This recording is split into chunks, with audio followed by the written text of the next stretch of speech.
In a pristine Seattle kitchen, a 68-year-old retired librarian was about to face the most devastating confrontation of her life. What started as preparing her daughter's favorite dinner took a shocking turn when 3 years of silent resentment exploded into cruel words that would shatter everything. Margaret Chen wasn't your typical dependent mother. For 30 years, she had spent her life managing library budgets and crisis situations, known for her quiet competence and unwavering dignity.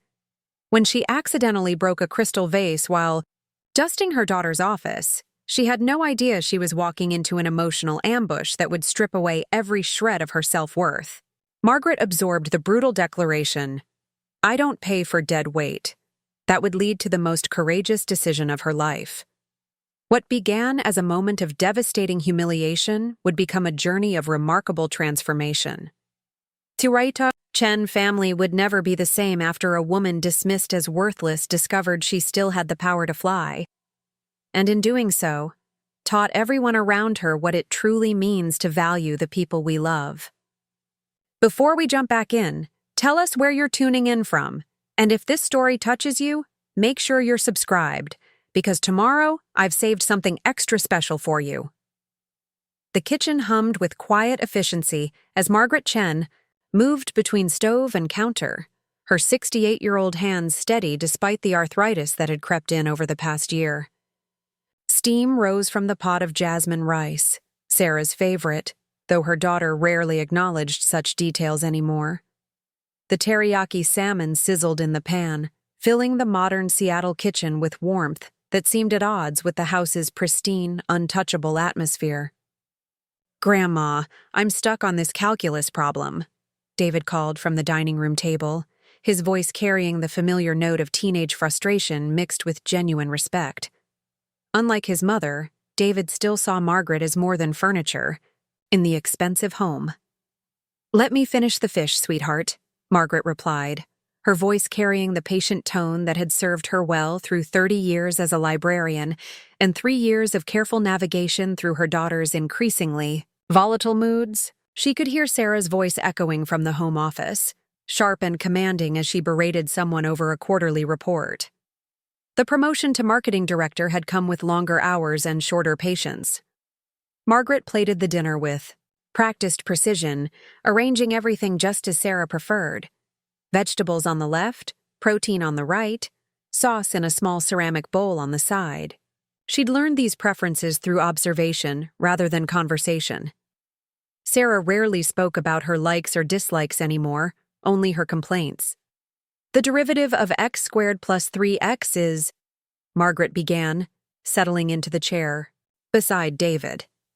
His homework lay scattered across the polished dining table, a small rebellion against Sarah's obsession with order.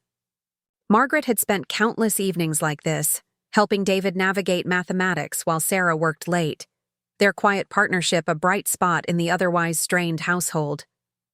David's face lit up with understanding. 2x plus 3, right? Exactly. Margaret squeezed his shoulder, noting how much taller he'd grown this past year. 16 now, caught between childhood and the adult tensions that seemed to permeate every corner of the house. "You're getting better at recognizing the patterns." The sound of Sarah's office door slamming shut echoed through the house, followed by the sharp click of heels against hardwood. Margaret felt her stomach tighten, a response she'd developed over months of learning to read her daughter's moods like weather patterns. "Is dinner ready?" Sarah's voice carried an edge that made David glance up nervously from his homework. "Just finished plating," Margaret replied, already moving toward the kitchen. "I made your favorite. I specifically said I didn't want salmon tonight." Sarah stood in the kitchen doorway, still in her business suit, her usually immaculate appearance slightly disheveled. Dark circles shadowed her eyes, and her jaw held the rigid set that preceded her worst moments. "I told you I had a client dinner that got canceled. I wanted something light." Margaret paused, the serving spoon halfway to the plate. She'd heard no such conversation, but contradicting Sarah had become dangerous territory. "I'm sorry. I can make you a salad instead." Don't bother. Sarah's tone carried the dismissive quality that had become her default when addressing her mother.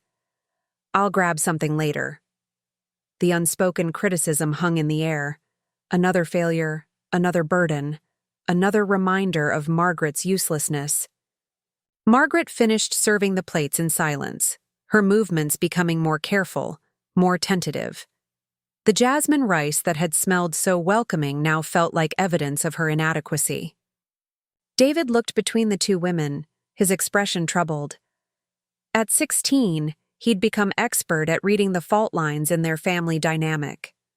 Mom, Grandma made your favorite. David, go wash up, Sarah interrupted, her voice sharp enough to make him flinch. Margaret carried the plates to the dining room, each step measured and quiet. She'd learned to move like a ghost in this house, her presence acknowledged only when it caused problems. The salmon grew cold as Sarah remained, in the kitchen, making phone calls that couldn't wait, dealing with crises that always seemed more urgent than family dinner.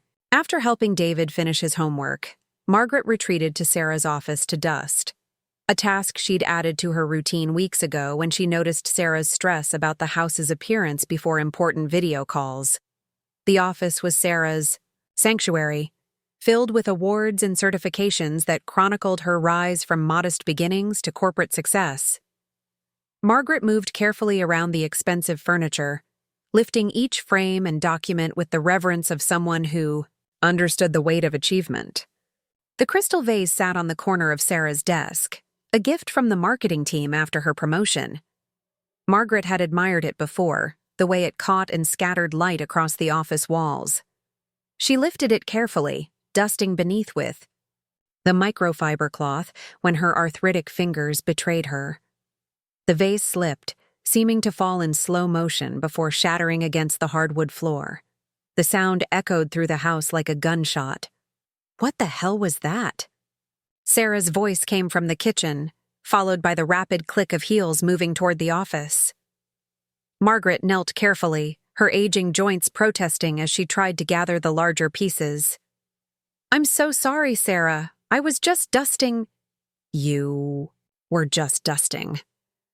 Sarah appeared in the doorway, her face a mask of controlled fury. In my office, where I specifically told you not to go. I was trying to help. You've been so stressed about the video calls. Help? The word came out like a slap. You call breaking my things helping? Margaret remained on her knees, crystal shards surrounding her like fallen stars. I'll replace it. I'll find a way. With what money? Sarah's voice rose to a pitch that brought David to the office doorway. You don't have any money, Mom. You haven't contributed a single dollar to this household in 3 years. Not $1. The words hit Margaret harder than the physical pain in her knees. She'd known this day would come, the reckoning where her daughter's resentment finally found its voice. But hearing it spoken aloud felt like being stripped naked in public. Sarah, please. Margaret's voice came out smaller than she'd intended. Please what? Please continue to pretend you're useful. Please keep acting like you contribute something to this family. Sarah's professional composure cracked completely, revealing the exhaustion and fear beneath. I pay for everything, Mom. Everything. Your food, your doctor appointments, your medication. I work 60-hour weeks to keep this house running while you... What? Dust my office and break my things? Margaret struggled to her feet, her dignity bleeding away with each word. I cook. I clean. I help with David. You cook food I don't want. You clean things that don't need cleaning. And David... Sarah's gaze flicked to her son, who stood frozen in the doorway. David doesn't need a babysitter. He needs a grandmother who isn't a financial burden. The silence that followed felt like a physical weight pressing down on the room. Margaret's hands shook as she held the largest piece of the shattered vase, its edges sharp enough to cut. I don't pay for dead weight, Sarah said finally, her voice deadly quiet. And that's all you've been for 3 years. Dead weight. The words landed with surgical precision, cutting through every defense Margaret had built around her situation. Dead weight. Not a person struggling to rebuild after loss. Not a mother who'd sacrificed her career to care for a dying husband. Not a grandmother who loved her family despite their inability to see her value. Just dead weight. Margaret straightened slowly, the broken crystal falling from her hands to scatter across the floor. She met Sarah's eyes for a moment, long enough to see the immediate regret that flickered there, before walking past her daughter and grandson with whatever dignity she could salvage. "Grandma—" David's voice broke on the word. "I'm fine, sweetheart," Margaret managed, though her voice betrayed the lie. "Just tired." She climbed the stairs to her small bedroom, the former guest room that had become her entire world, and closed the door with a soft click. Behind her, she could hear Sarah's sharp intake of breath, as if she'd surprised herself with her own cruelty. David's voice rose in protest, but Margaret couldn't make out the words over the ringing in her ears. Dead weight. Margaret sat on the edge of her bed, staring at her hands. The same hands that had shelved thousands of books, graded countless papers, held her husband as he died, and tried to hold this family together through her mere presence. When had these hands become useless? When had her existence become a burden rather than a gift?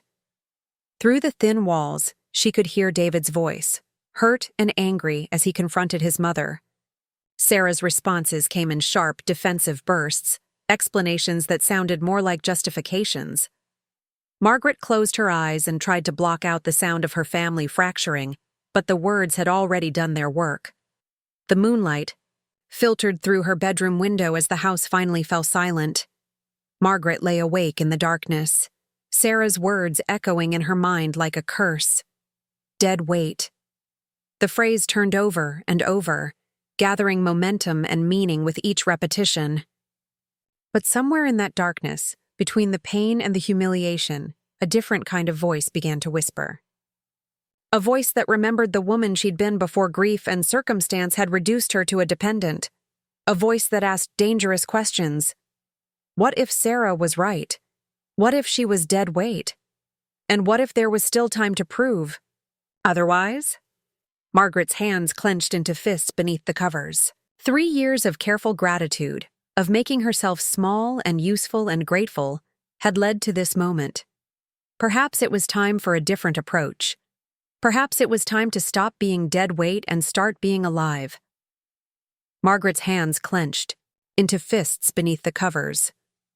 3 years of careful gratitude, of making herself small and useful and grateful, had led to this moment. Perhaps it was time for a different approach. Perhaps it was time to stop being dead weight and start being alive.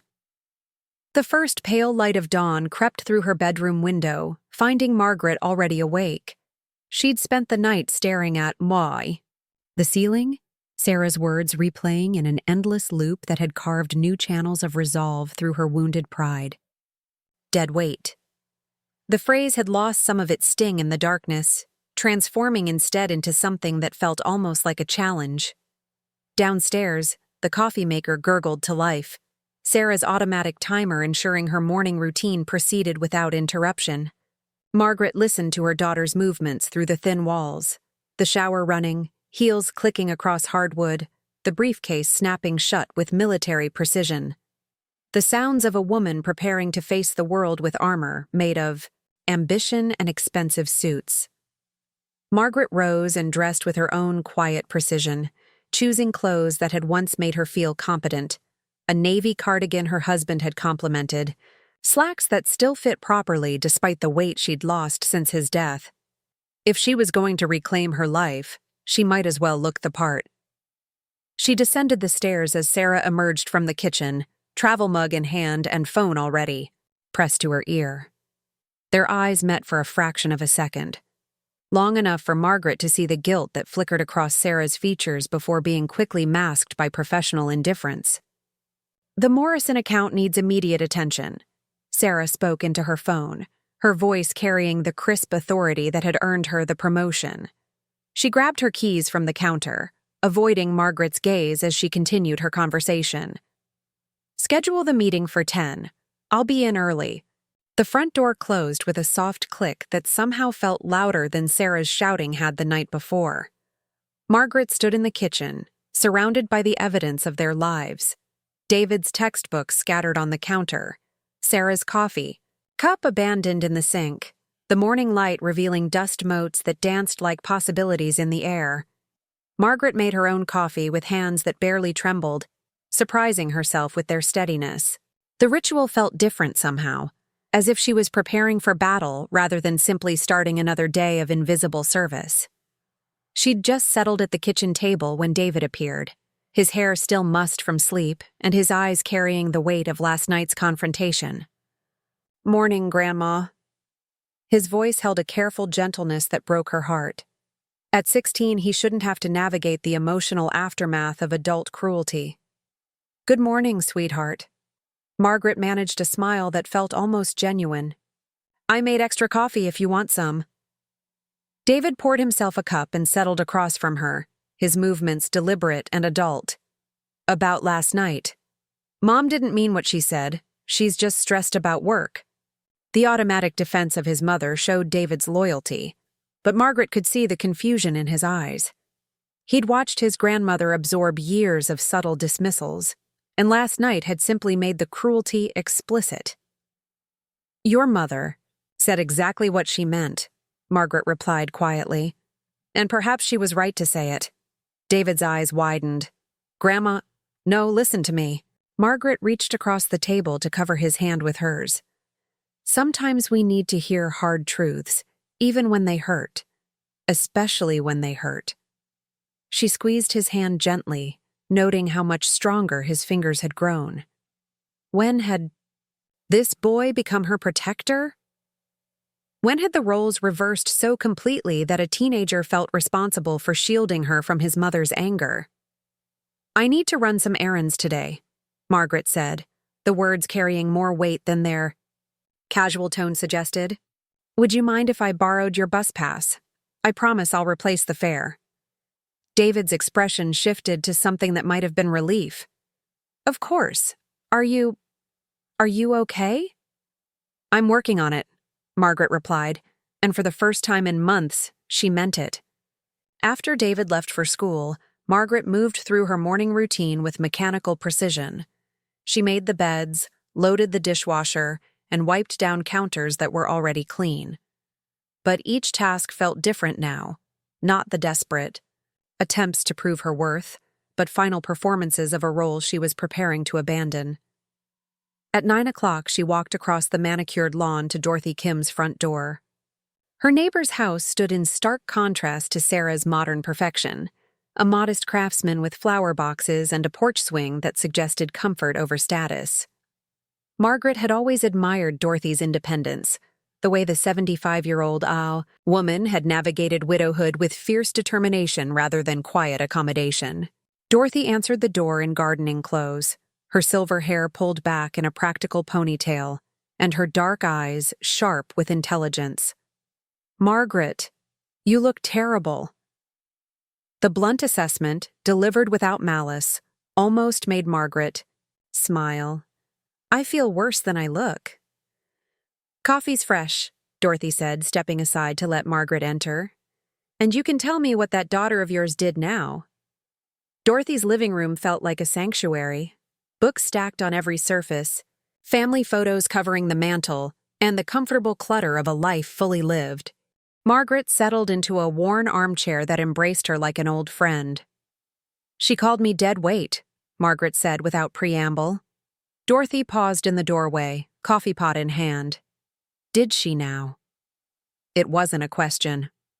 Dorothy had watched the dynamics of Margaret's situation with the keen observation of someone who'd made different choices. She poured 2 cups of coffee and settled into her own chair with the careful movements of someone who'd learned to accommodate arthritis without surrendering to it. "And what did you say to that?" "Nothing," Margaret admitted. "I went to my room like a scolded child." Dorothy's expression softened slightly. "Honey, you've been living like a scolded child for 3 years. The question is, what are you going to do about it now? The question hung in the air between them, loaded with possibility and challenge. Margaret stared into her coffee cup, seeing her own reflection wavering in the dark surface. I want to get a job, she said finally. I want to support myself. Dorothy nodded as if she'd been expecting this declaration. About time. What kind of work? I don't know. The admission felt like another failure. I've been out of the workforce for almost 8 years. My skills are outdated. My experience is all in libraries, and half of those are closing or going digital. Bullshit, Dorothy said with characteristic bluntness. You ran the reference department at Central Library for 15 years. You managed budgets, supervised staff, and dealt with every kind of human crisis imaginable. Those skills don't expire just because the technology changes. Margaret felt something unfamiliar stirring in her chest. Hope, perhaps, or something that might grow into confidence given time and encouragement. I turned down my children's offers to move in with them, Dorothy continued, her voice carrying the weight of experience. Not because I don't love them, but because I've seen what happens to women who disappear into their children's lives. We become furniture, useful until we're not, and then… Dead weight, Margaret finished quietly. Exactly. Dorothy leaned forward, her eyes intense. But it's not too late, not unless you decide it is. Margaret spent the afternoon at the Central Library, a building she'd once known as intimately as her own home. The irony wasn't lost on her. Returning to the place where she'd built her career to figure out how to rebuild her life. The computers in the public area hummed with quiet efficiency, their screens offering portals to possibility. She created accounts on job search websites, her fingers remembering the keyboard rhythms that had once been second nature. The initial results were discouraging. Most postings seemed designed for people half her age, with requirements that felt like deliberate barriers. Digital native, dynamic team player, high-energy environment. The language itself seemed to exclude anyone who remembered life before social media. But Margaret persisted, her librarian training serving her well as she refined her searches and explored alternative approaches. Retail positions that emphasized customer service, administrative roles that valued organization and attention to detail, part-time positions that might welcome someone seeking flexibility rather than ladder climbing. With each application, she felt something inside her shifting. The act of presenting herself as a candidate rather than a dependent was transformative. She began to remember who she'd been before grief and circumstance had reduced her world to the size of Sarah's guest bedroom. As the afternoon wore on, Margaret found herself researching something unexpected: the Northgate Community Center. Their website spoke of serving seniors, providing programs and resources for older adults navigating life transitions. They mentioned volunteer opportunities, but something about their mission statement suggested they might understand her situation in ways that corporate job postings couldn't. The bus ride home gave Margaret time to process the day's discoveries. She watched Seattle pass by the windows, a city she'd lived in for decades but had somehow stopped seeing as a place of opportunity. Now, with the possibility of independence flickering like a candle flame in her chest, the familiar streets looked different. Friendlier, perhaps. Or maybe she was just seeing them through different eyes. Sarah's car was already in the driveway. When Margaret arrived home, its presence like a reminder of the conversation that couldn't be avoided forever. But as Margaret climbed the front steps, she felt something she hadn't experienced in years. The anticipation of action rather than the resignation of accommodation. Tomorrow, she decided, she would visit the community center, not as Sarah's burden or David's grandmother, but as Margaret Chen, a woman with skills, experience, and the sudden, fierce determination to prove that dead weight could learn to fly. Tomorrow, she decided, she would visit the community center. Not as Sarah's burden or David's grandmother, but as Margaret Chen, a woman with skills, experience, and the sudden, fierce determination to prove that dead weight could learn to fly. The morning sun cast long shadows across the Northgate community. Center's parking lot as Margaret approached the building, her steps measured but purposeful. She'd chosen her outfit carefully, the same navy cardigan and slacks from yesterday, but paired with her good shoes and the pearl earrings her husband had given her for their 20th anniversary. If she was going to present herself as someone worthy of opportunity, she might as well look the part. The building itself was welcoming in a way that Sarah's house had never been. Low-slung brick construction with large windows that invited rather than intimidated. Planters filled with late-season flowers flanked the entrance, and a hand-painted sign promised, "Programs for Life's Journey." Margaret paused at the door, her hand hovering over the handle as doubt crept in. What was she doing here? What could she possibly offer a place like this? The answer came from somewhere deeper than logic. She could offer herself, and perhaps that was enough. The lobby buzzed with quiet activity. Seniors clustered around a bulletin board advertising Tai Chi classes and book clubs, their conversations punctuated by genuine laughter. A woman about Margaret's age sat behind the reception desk, her gray hair styled in a way that suggested confidence rather than resignation to invisibility. "Good morning," the receptionist said, her smile warm and immediate. "I'm Carol. Are you here for the pottery class? It doesn't start until 10, but you're welcome to wait."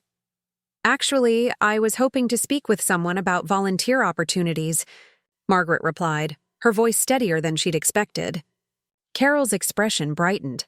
"Wonderful. Let me get Jim Rodriguez for you. He's our facilities manager and handles most of our volunteer coordination. Fair warning, though, he might try to talk you into more than you bargained for. We're always looking for people with organizational skills." Margaret settled into a comfortable chair to wait, observing the easy interactions around her. This was a place where age wasn't camouflaged or apologized for.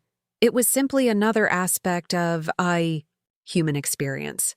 A man in his 70s explained something complex on a smartphone to a woman who looked to be in her 80s. Their roles of teacher and student fluid and natural. When had she last been in a space where being older wasn't treated as a liability? Margaret Chen? She looked up to find a man approaching with the measured gait of someone comfortable in his own skin. Jim Rodriguez appeared to be in his mid-50s, with salt and pepper hair and the kind of steady eyes that suggested he'd seen enough of life to appreciate its complexities. His handshake was firm without being performative, and his smile reached his eyes in a way that immediately put her at ease. "Jim Rodriguez, Carol says you're interested in volunteering?" "I am," Margaret replied, standing to match his height as much as possible. "I have experience in library services and program coordination. I thought perhaps I could help with your literacy programs or administrative needs." Jim's eyebrows rose slightly. "Library services? Tell me more about that." As Margaret described her career, the 15 years managing the reference department, the budget oversight, the staff supervision, she watched Jim's expression shift from polite interest to genuine attention. When she mentioned her experience with crisis management and conflict resolution, he actually smiled. "You know," he said, leaning back in his chair, "we might have something better than volunteering to offer you. Would you mind if I showed you around the facility first? I'd like you to see what we do here." The tour revealed a space designed for dignity rather than charity. The senior programs occupied bright, well-equipped rooms where participants engaged in activities that challenged rather than patronized. Margaret met Eleanor, who taught watercolor painting despite hands that shook with Parkinson's. She encountered Frank, a retired engineer who designed and built adaptive equipment for members with mobility challenges. These weren't people waiting to die. They were people continuing to live. "We operate 24 hours, Jim explained as they walked through the fitness center. "Daytime is programming and activities, but evenings and nights are when we provide different kinds of services, support groups, crisis intervention, safe space for people who don't have anywhere else to go." Margaret nodded, understanding the subtext. Not everyone had families willing or able to provide support. Not everyone had the luxury of being considered dead weight. Some people were simply dead to the world. The thing is, Jim continued, pausing outside his office, we've been looking for night security. Not the kind that just watches cameras and walks around with a flashlight. We need someone who can handle the human element, de-escalate situations, provide a calming presence, coordinate with emergency services when necessary. Margaret felt her pulse quicken. Security? I know it sounds unconventional, Jim said, quickly. But think about it. You've managed a public library. You've dealt with homeless individuals, mental health crises, domestic disputes, intoxicated patrons. You've supervised staff and managed resources under pressure. Those are exactly the skills we need. The idea was so far outside Margaret's conception of herself that she almost laughed. But something in Jim's expression stopped her. He was serious. More than serious. He was hopeful. I've never worked security, she said carefully. Neither had my last night person.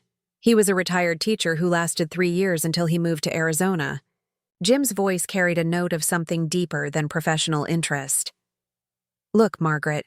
Can I call you Margaret? I lost my mother 2 years ago. She spent her last 5 years in assisted living, convinced she was useless, convinced she had nothing left to contribute. It nearly killed me to watch her disappear like that. His honesty was unexpected and disarming. Margaret found herself leaning forward, drawn into the conversation in a way she hadn't experienced in years. The people who come here at night, Jim continued, they need someone who understands that dignity matters more than age. They need someone who sees them as human beings instead of problems to be managed. Your library experience tells me you know how to do that. Margaret was quiet for a long moment, processing the magnitude of what he was offering. Not just a job, but recognition. Not just income, but purpose. Not just activity, but identity. What would the training involve? She asked. Jim's smile was immediate and genuine. Basic security protocols, emergency procedures, de-escalation techniques. Nothing you couldn't handle, and most of it builds on skills you already have. The pay is modest, $15 an hour to start, but it comes with benefits and the satisfaction of knowing you're making a real difference. $15 an hour. Margaret calculated quickly. Working 4 nights a week would generate enough income for a modest apartment, basic expenses, and perhaps most importantly, the independence that Sarah's cruel words had revealed she desperately needed. When would I start? The question emerged before she'd consciously decided to accept, surprising them both. We could have you trained and ready within 2 weeks, Jim replied. The position starts at 11 p.m. and runs until 7 a.m., Thursday through Sunday. Would that work for your schedule? Margaret almost laughed at the irony. Her schedule consisted entirely of accommodating other people's needs and avoiding Sarah's irritation. Having her own schedule, even one that involved working nights, sounded like luxury. It would work perfectly, she said. Jim extended his hand again, and this time the gesture felt ceremonial. Welcome to the team, Margaret. I have a feeling you're going to be exactly what this place needs. As Margaret walked back to the bus, stop, her steps lighter than they'd been in years, she felt something she'd almost forgotten, anticipation.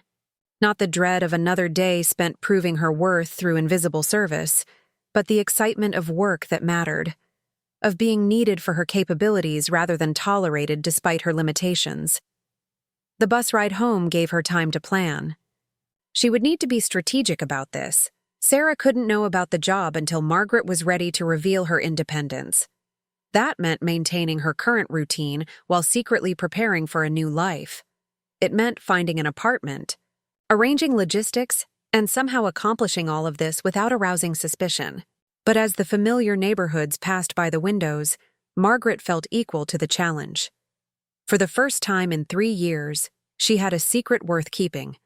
For the first time since her husband's death, she had a future worth planning. At 68, Margaret Chen was about to discover that dead weight could indeed learn to fly, and sometimes it could even learn to soar. At 68, Margaret Chen was about to discover that dead weight could indeed learn to fly, and sometimes it could even learn to soar. The transformation began with small deceits that felt like acts of rebellion. Margaret had always been scrupulously honest, but now she found herself crafting careful lies with the precision of someone planning an escape. "I'm going to the library," she would tell Sarah, which was technically true. She did stop at the library, but only after apartment hunting or attending security training sessions at the community center. The first apartment she viewed was a disaster, a basement studio that smelled of mildew and broken dreams. The landlord, a man whose casual dismissal of her age was barely concealed, quoted a rent that seemed designed to discourage rather than accommodate. But Margaret persisted, armed with Jim's reference letter and a growing determination that surprised even herself. The second apartment was perfect in its modesty, a studio on the third floor of a converted Victorian house, with tall windows that caught the morning light and hardwood floors worn smooth by decades of previous tenants. Mrs. Patterson, the elderly landlord, greeted Margaret with the kind of direct assessment that had become familiar. "You're older than my usual tenants," she said without malice, simply stating fact. "Can you handle 3 flights of stairs?" "Every day," Margaret replied, and meant it. The climb would be good for her, a daily reminder that she was choosing difficulty over comfort, independence over accommodation. References? Margaret handed over Jim's letter, along with carefully prepared documentation of her financial situation.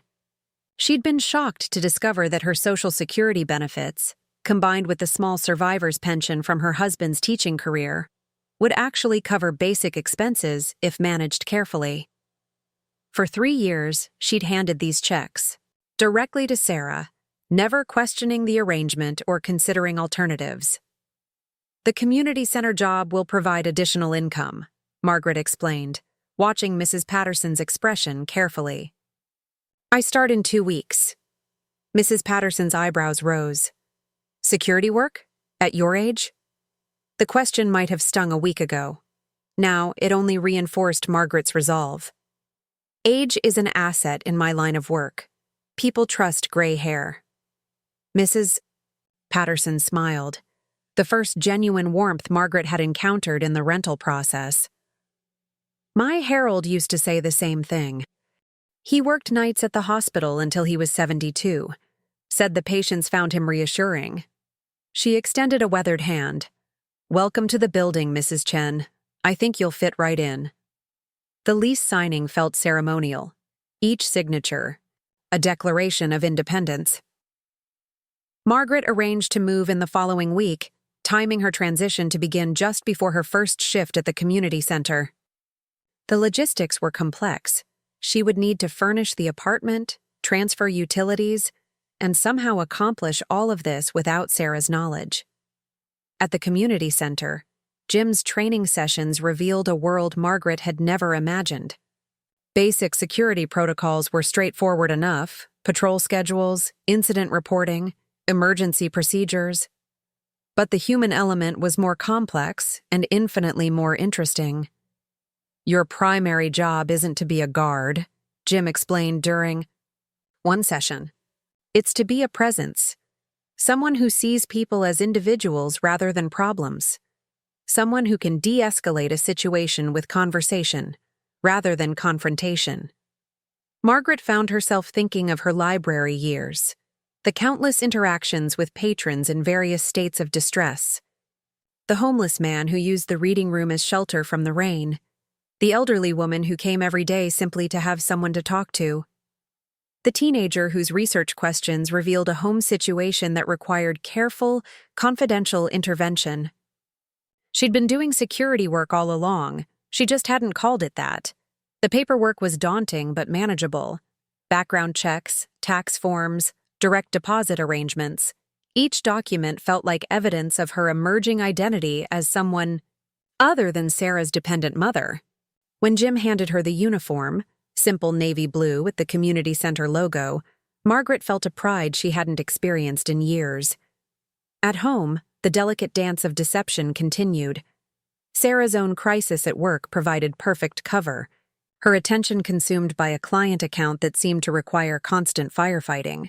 Margaret would listen to Sarah's phone calls through the thin walls, sharp, authoritative conversations that revealed her daughter's professional competence, even as they highlighted her emotional unavailability. "The Morrison presentation needs to be completely rebuilt," Sarah would say, her voice carrying the controlled stress that had become her default tone. "No, I can't delegate this. The client specifically requested me." Margaret began to understand that Sarah's workaholism wasn't just ambition, it was armor. Work provided clear metrics of success, defined problems with achievable solutions, and praise that wasn't complicated by family history or emotional vulnerability. In the office, Sarah was appreciated for exactly the qualities that made her difficult to live with. Her perfectionism, her inability to accept anything less than complete control, her tendency to see people as resources rather than relationships. The irony wasn't lost on Margaret. While Sarah buried herself in work to avoid processing their confrontation, Margaret was using that distraction to plan her escape. Mother and daughter moved through the same house like ships passing in the night, their paths intersecting only at the most superficial levels. David, however, was more observant than either woman realized. At 16, he'd developed the heightened awareness that comes from living in a household where emotional undercurrents ran deep and dangerous. He began to notice things: the way Margaret's phone buzzed with unfamiliar numbers, the new energy in her step, the subtle changes in her routine. "Grandma, where did you go today?" he asked one evening as they worked together on his calculus homework. The question seemed casual, but Margaret caught the undercurrent of genuine curiosity. "The library," she replied truthfully. "I'm researching some opportunities." David's eyes sharpened. "What kind of opportunities?" Margaret felt the weight of the secret pressing against her chest.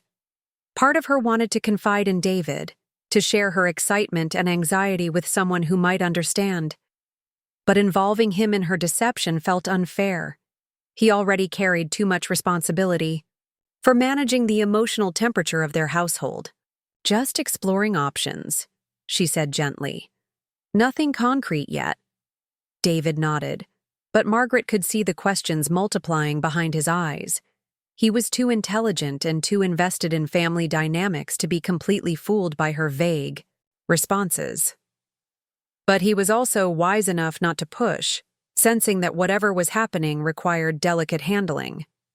The gradual process of moving her belongings began with items that wouldn't be missed immediately. A few books from her collection, some of her husband's teaching materials that she'd kept for sentimental reasons, clothes that Sarah had never seen her wear. Each trip to the apartment felt like smuggling pieces of her identity to safety. The apartment itself began to take shape with careful purchases made during her supposed library visits: a used futon from a consignment shop, basic kitchen supplies, from the dollar store, a small desk where she could pay her own bills and write her own letters. The space was sparse but functional, and more importantly, it was entirely hers. Margaret found herself spending hours in the empty apartment, sitting on the floor and imagining her new life. The silence was different from the silence at Sarah's house, not the absence of communication, but the presence of possibility. She could play music if she wanted, or eat dinner at 10 p.m., or leave dishes in the sink without worrying about Sarah's reaction. The freedom was both exhilarating and terrifying. The security training progressed rapidly. Jim had been right about her existing skills translating well to the new role. Crisis management, he explained, was the same whether it involved a patron, having a mental health episode in the library stacks, or a community center member dealing with homelessness and addiction. The goal was always to preserve dignity while ensuring safety. "You have good instincts," Jim observed after a particularly complex scenario exercise. Most people want to solve problems quickly, but you understand the value of listening first. Margaret felt herself blooming under his professional respect. When had she last received feedback that recognized her competence rather than criticism that highlighted her inadequacies? Jim saw her as an asset rather than a burden, a colleague rather than a dependent. The validation was intoxicating. One evening, as Margaret returned from a furniture shopping expedition, she found Sarah in the kitchen, still in her business suit despite the late hour. Her daughter's face showed the strain of whatever crisis currently consumed her professional attention. "Mom," Sarah said, not looking up from her laptop, "I need you to handle dinner this week. The Morrison account is imploding, and I'll be working nights through Friday." The request was delivered as a command, with no acknowledgement of Margaret's consent or availability. A week ago, Margaret would have absorbed the assumption that her time belonged entirely to Sarah's convenience. Now, the casual dismissal sparked something that felt almost like anger. "Of course," Margaret replied, her voice steady. Inside, she was calculating. This would be her last week of preparing meals for Sarah, her last week of organizing her life around her daughter's schedule. The knowledge felt like a secret weapon. Sarah's phone buzzed, pulling her attention back to whatever crisis required her immediate intervention. "Thanks," she said absently. "You're a lifesaver." The irony was almost painful. Sarah could see Margaret's usefulness when it served her needs, but couldn't see her worth as a person with needs of her own. Dead weight, except when that weight was carrying the load of domestic responsibilities that Sarah was too busy to handle herself. Later that night, Margaret lay in her small bedroom, staring at the ceiling and listening to Sarah's voice through the walls. Another late-night conference call, another client emergency that required her daughter's complete attention. The pattern had become so familiar that Margaret had stopped hearing it, but tonight she found herself really listening to the tone beneath Sarah's professional competence. Fear. That's what she heard. Fear of failure, fear of not being enough, fear of losing. Control over the carefully constructed life she'd built since her divorce. Sarah's cruelty hadn't come from strength. It had come from her own sense of being overwhelmed and inadequate. Recognizing this didn't excuse the words that had shattered Margaret's sense of belonging, but it did help explain them. Margaret felt an unexpected wave of compassion for her daughter, followed immediately by the sobering realization that understanding Sarah's fears didn't obligate her to sacrifice her own dignity to accommodate them. Love sometimes meant allowing people to face the consequences of their choices, even when those consequences included loneliness. The final week of preparations felt surreal. Margaret completed her security certification, received her work schedule, and made final arrangements for her transition to independence. She would work Thursday through Sunday nights, which meant her last evening at Sarah's house would be Wednesday. Her first shift would begin just hours after moving into her apartment. A sigh. Timing that was both terrifying and perfect. No opportunity for second-guessing, no chance to lose her nerve. David's awareness of the undercurrents had sharpened to an almost uncomfortable degree. He began asking more direct questions, his teenager's intuition picking up on the tension that Margaret thought she'd been concealing. "Are you okay, Grandma?" he asked one afternoon as they folded laundry together, a domestic ritual that had become one of their few remaining opportunities for private conversation. "I'm fine, sweetheart," Margaret replied, though she could hear the inadequacy of the response. "You seem different lately, like you're planning something." Margaret's hands stilled on the towel she was folding. David's perception was simultaneously impressive and problematic. If he could sense her preparations, how long before Sarah noticed as, "Well, sometimes people need to make changes," Margaret said carefully. "Sometimes staying the same becomes unhealthy." David nodded as if this confirmed something he'd been thinking. "Are you going to leave?" The question hung in the air between them, too direct to deflect and too important to answer carelessly. Margaret looked at her grandson, really looked at him, and saw not just the teenager who helped her with technology and appreciated her cooking, but a young man who was learning about relationships by watching the adults in his life. "I'm going to try to build a life that works better for everyone," she said finally. "Including you. Will I still see you?" The worry in his voice broke her heart. Of all the relationships that would be affected by her decision, her connection with David was the one she most feared damaging. He'd been her anchor during the worst years of grief and dependency, the one person in Sarah's house who consistently treated her with kindness and respect. "Of course you'll see me," Margaret said firmly. "I'm not disappearing, David. I'm just changing our circumstances." David seemed to accept this answer, but Margaret could see the questions still forming behind his eyes. Soon, very soon, those questions would demand more complete answers. Wednesday evening arrived with the weight of inevitability. Margaret prepared dinner with extra care: Sarah's favorite salmon, perfectly seasoned vegetables, jasmine rice cooked to ideal texture. A farewell meal, though only she knew it. Sarah arrived home later than usual, her stress levels clearly elevated by whatever professional crisis currently demanded her attention. "Smells good," Sarah said, settling at the dining table with her laptop still open. Even during meals, work commanded her primary focus. Margaret served the dinner in silence, watching her daughter navigate between eating and responding to emails. This had become their normal interaction, Sarah consuming Margaret's labor while remaining entirely absorbed in her own concerns. Tomorrow night, Sarah would come home to an empty house and finally confront the true cost of taking someone for granted. After dinner, Margaret retreated to her room early, claiming fatigue. In reality, she needed time to complete her final preparations. Her last few personal items went into a small suitcase that she would carry to work the next evening. Her resignation letter, carefully crafted to explain her decision without cruelty, waited on her dresser, ready to be left behind like a bridge she would burn to prevent retreat.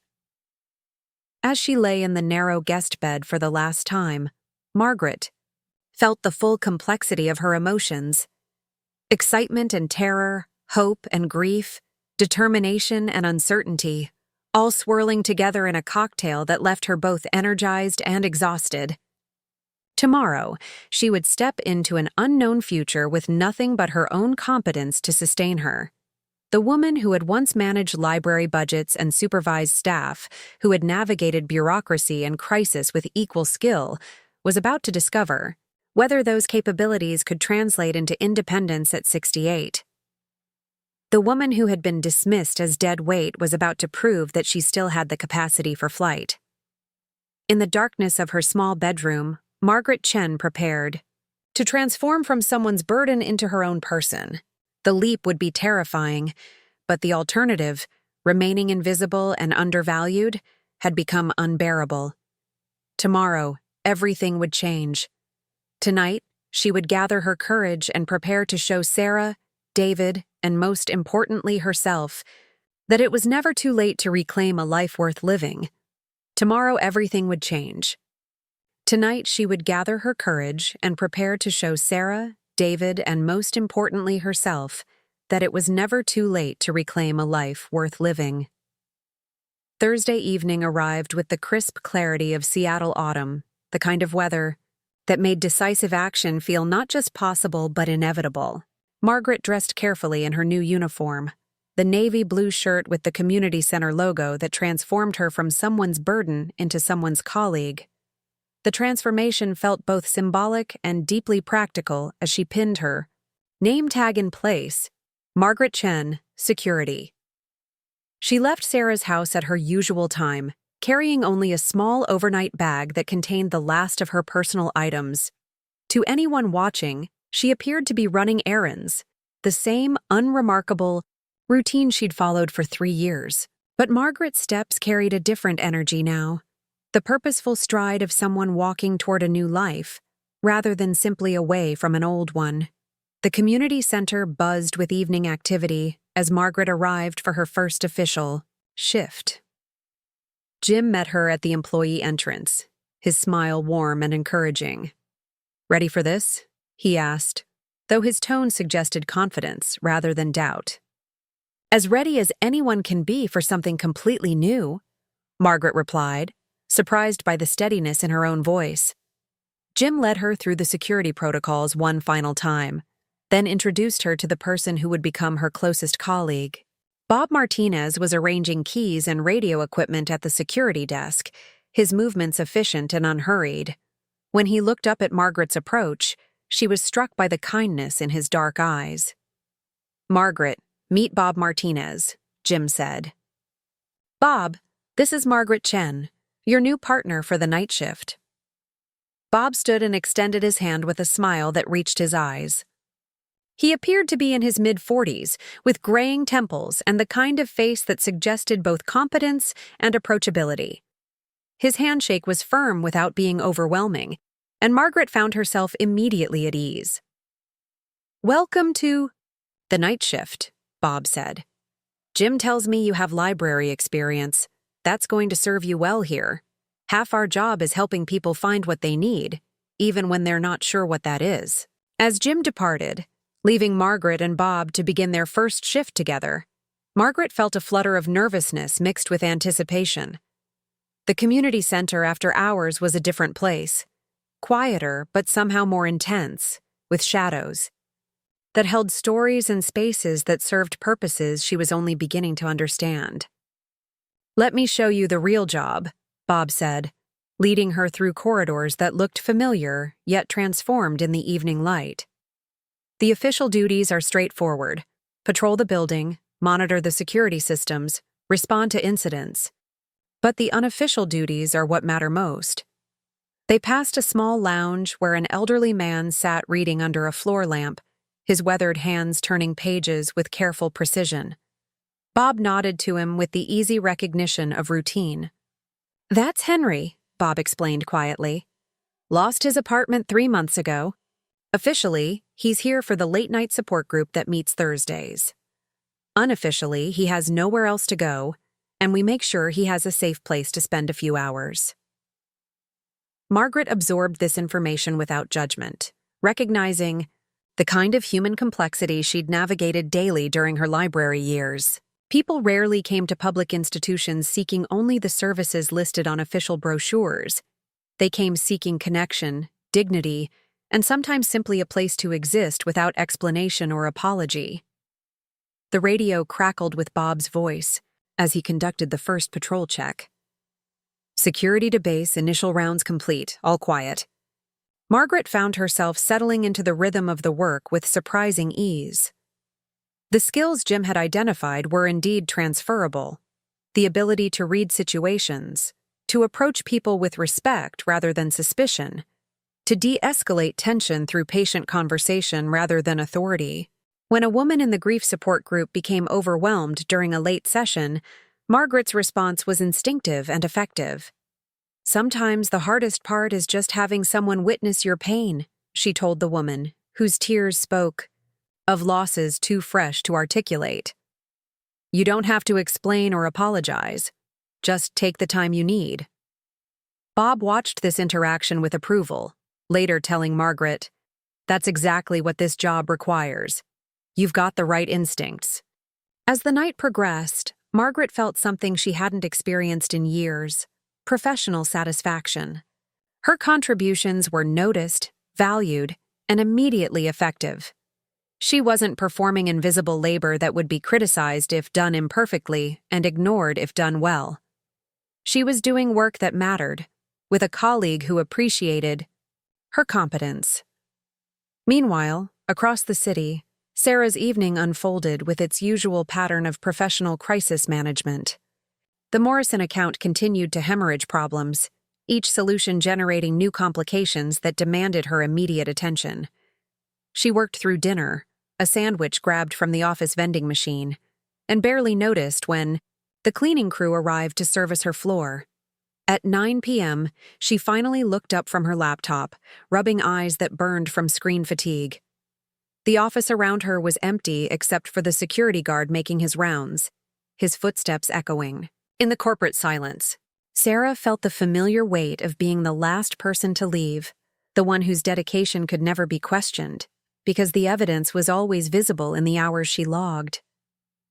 Preparing and narrating this story took us a lot of time, so if you are enjoying it, subscribe to our channel. It means a lot to us. Now back to the story. David had tried calling Margaret twice during the evening, his messages increasingly concerned. "Grandma, where are you? Call me back." The second message carried a note of worry that should have triggered immediate attention. But Sarah was too absorbed in her professional crisis to process the implications of her son's anxiety. It wasn't until nearly 11 p.m. that Sarah finally drove home, her mind still churning through strategies for salvaging the Morrison presentation. The house felt unusually quiet as she entered, but this registered only as relief rather than concern. Margaret's silence meant no demands on Sarah's already overtaxed attention. "Mom?" Sarah called, more from habit than expectation. No response came, which seemed normal enough. Margaret often went to bed early, especially when Sarah worked late. It was David who shattered the illusion of normalcy. He appeared at the top of the stairs in his pajamas, his face tight with worry. "Mom, where's Grandma? She's not answering her phone and she never came home." The words hit Sarah like cold water. "What do you mean she never came home?" "She left this morning like always, but she hasn't been back. I've been calling her for hours." Sarah felt the first stirrings of genuine alarm. Margaret's routine was absolutely predictable. Errands in the morning, home by afternoon, dinner preparation beginning by 5. Deviation from this pattern was unprecedented. "Maybe she's at Dorothy's," Sarah suggested, though doubt was already creeping into her voice. "I called Mrs. Kim. She hasn't seen Grandma since Tuesday." Sarah climbed the stairs, her professional composure beginning to crack under the pressure of genuine concern. Margaret's bedroom door was closed, but something about the quality of silence behind it felt different. Sarah knocked softly, then more firmly. No response. She opened the door to find the room empty and unnaturally tidy. The bed was made with hospital corners, the dresser cleared of personal items, and the closet door standing open to reveal empty hangers. On the pillow lay a single sheet of paper, folded with the careful precision that characterized everything Margaret did. Sarah's hands trembled slightly as she unfolded the letter, recognizing her mother's precise handwriting. "Dear Sarah, by the time you read this, I will have begun a new chapter of my life. I have accepted a position as night security at the North Gate Community Center and moved into my own apartment. This decision isn't made in anger, but from necessity, both yours and mine. You were right when you called me dead weight. I had become exactly that. A burden that contributed nothing while consuming resources you could barely afford. But I've discovered that dead weight can learn to fly when given the proper motivation. I don't want you to feel guilty about what you said. Sometimes we need to hear difficult truths, even when they hurt. Your words forced me to confront a reality I'd been avoiding. I had lost myself in the role of dependent, and in doing so, I was losing my dignity and your respect. I want you to know that I'm grateful for the 3 years you supported me. I know it wasn't easy, and I know I didn't make it easier by becoming invisible instead of independent. I hope that my absence will relieve the financial and emotional pressure you've been carrying. Please don't worry about me. I'm not running away. I'm running toward something. For the first time in years, I have work that matters and a space that's entirely my own. I'm discovering that 68 isn't too old for new beginnings. I love you, Sarah. I love David.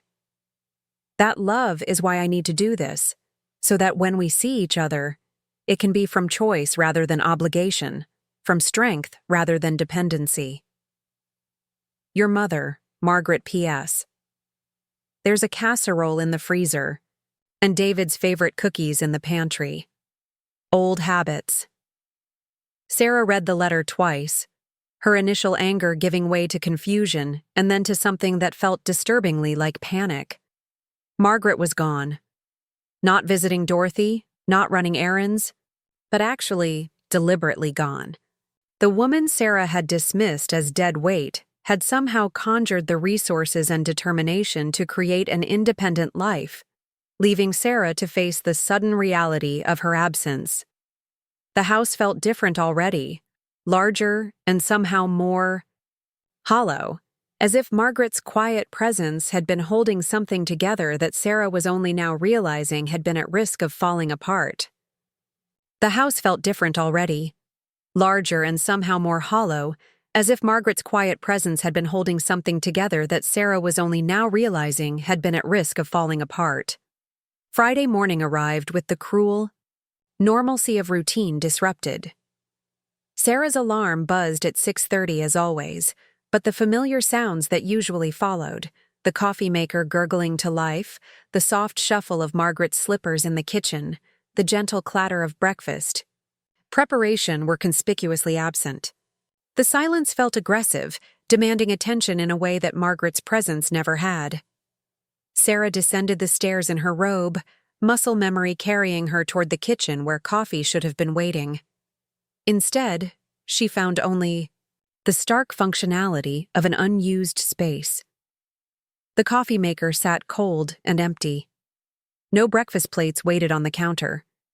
The morning newspaper lay on the front porch, unretrieved and unread, a small ritual Margaret had maintained without fanfare or acknowledgement. The first challenge came immediately.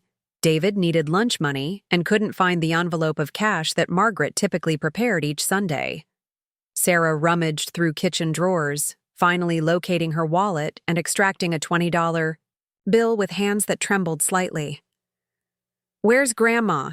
David asked, his voice carefully neutral as he accepted the money. She's staying somewhere else for a while," Sarah replied, the inadequacy of the explanation obvious to both of them. David's expression shifted through several emotions: confusion, hurt, and something that looked disturbingly like disappointment in his mother. "Is she okay?" "She's fine," Sarah said, though she had no actual knowledge to support this claim. "She just needed some space." David nodded, but his eyes held questions that Sarah wasn't prepared to answer. As he left for school, Sarah felt the first true pang of loss. Not just Margaret's absence, but the recognition that her son was beginning to see her differently. The woman who had once been his capable, successful mother was revealing herself to be someone who didn't even know how to maintain basic household functions without help she'd never acknowledged receiving. The shower provided temporary refuge, but even there Margaret's absence intruded. The bathroom supplies that had always seemed to replenish themselves, shampoo, soap, toilet paper, were running low. When had Margaret last gone shopping? How often did she handle these invisible necessities that kept their lives running smoothly? Sarah arrived at work 15 minutes late, her usually immaculate appearance slightly disheveled. The Morrison account crisis waited on her desk like a patient predator, ready to consume her attention and provide blessed distraction from the growing unease at home. She threw herself into damage control with the desperate energy of someone fleeing uncomfortable thoughts. But concentration proved elusive. Small things kept intruding.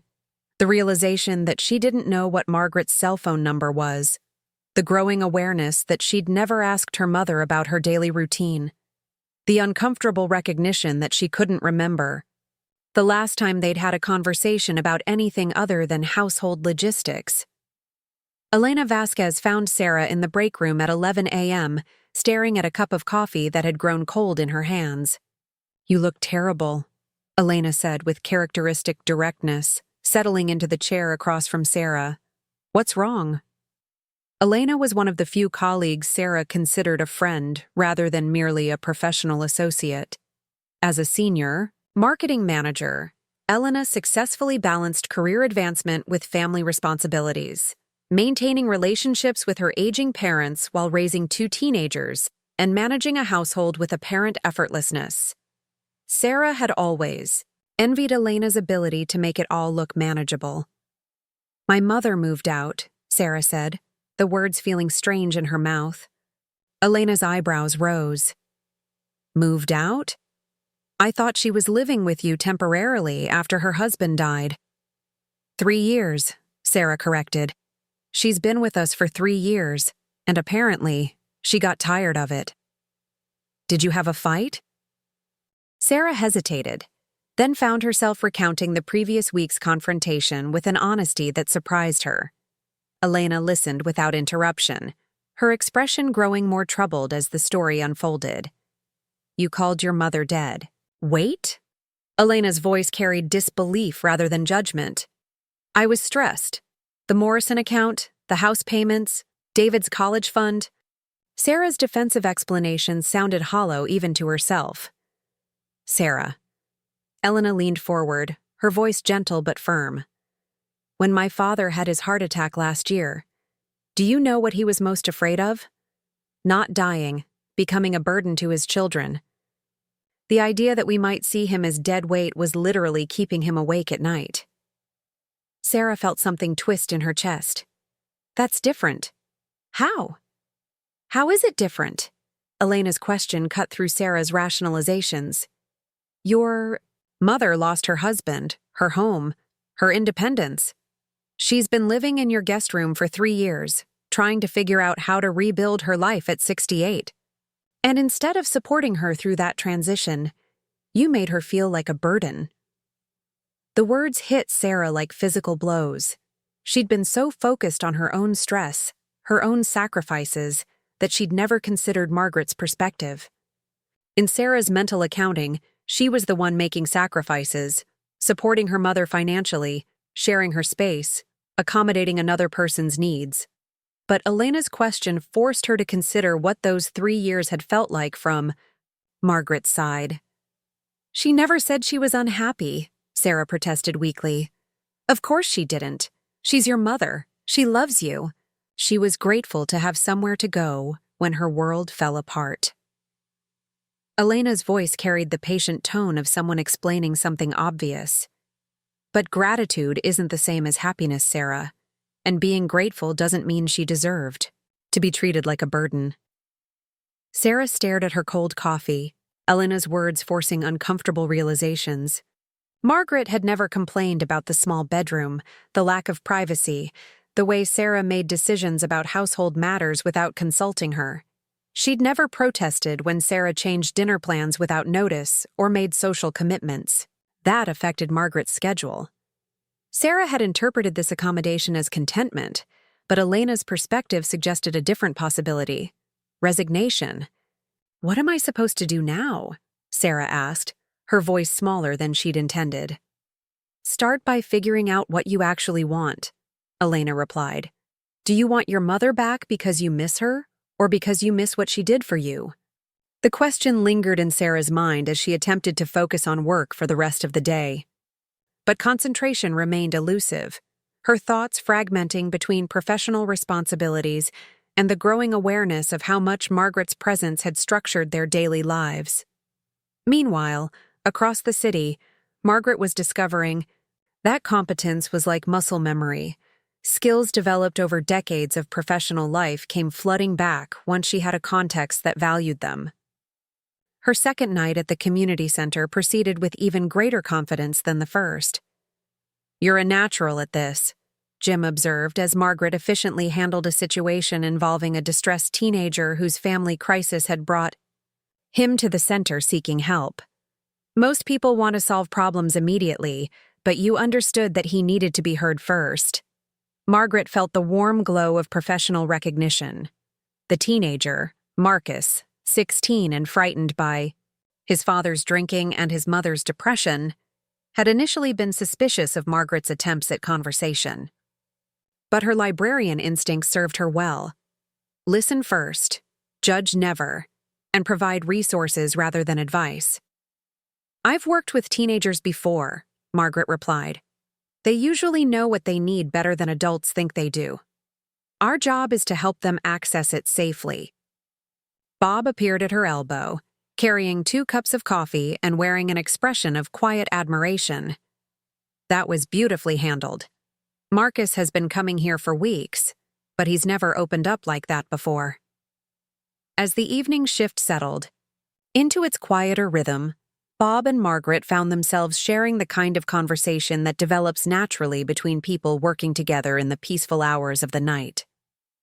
The community center after 10 p.m. had a different quality, more intimate, more honest, with the day's pretenses stripped away. "How long have you been doing this work?" Margaret asked as they completed their security rounds. 2 years, Bob replied. "I took early retirement from teaching after my wife died. Couldn't handle the classroom anymore. Too many memories, too much noise when what I needed was quiet." Margaret recognized the careful way Bob spoke about his loss, the practiced tone of someone who'd learned to discuss grief without being overwhelmed by it. "I'm sorry. How long were you married?" 22 years. Cancer took her, but slowly. Enough that we had time to say everything that needed saying." Bob's smile was sad, but genuine. "In some ways, that was a gift. A lot of people don't get that chance." "No, they don't," Margaret agreed, thinking of her own husband's prolonged illness. "My husband had Alzheimer's. The goodbye lasted 3 years, but he wasn't really there for most of it." Bob nodded with the understanding of someone who'd navigated similar territory.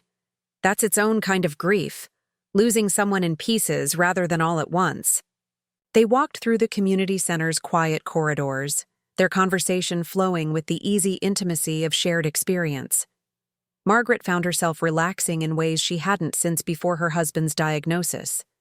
Bob's presence was comfortable, without being demanding, interested without being intrusive. "What made you decide to start over?" Bob asked as they settled at the security desk for the hour of paperwork that ended each shift. Margaret considered the question carefully. "I realized I was disappearing. Not dying, but disappearing, becoming smaller and quieter and less substantial every day. I was living in my daughter's house, but I wasn't really living. I was just existing.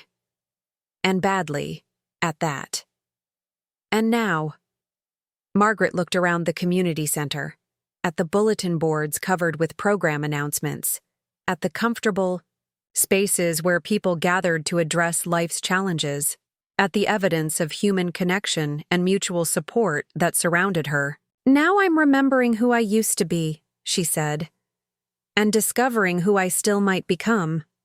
Bob smiled, and Margaret felt a flutter of something she hadn't experienced in years.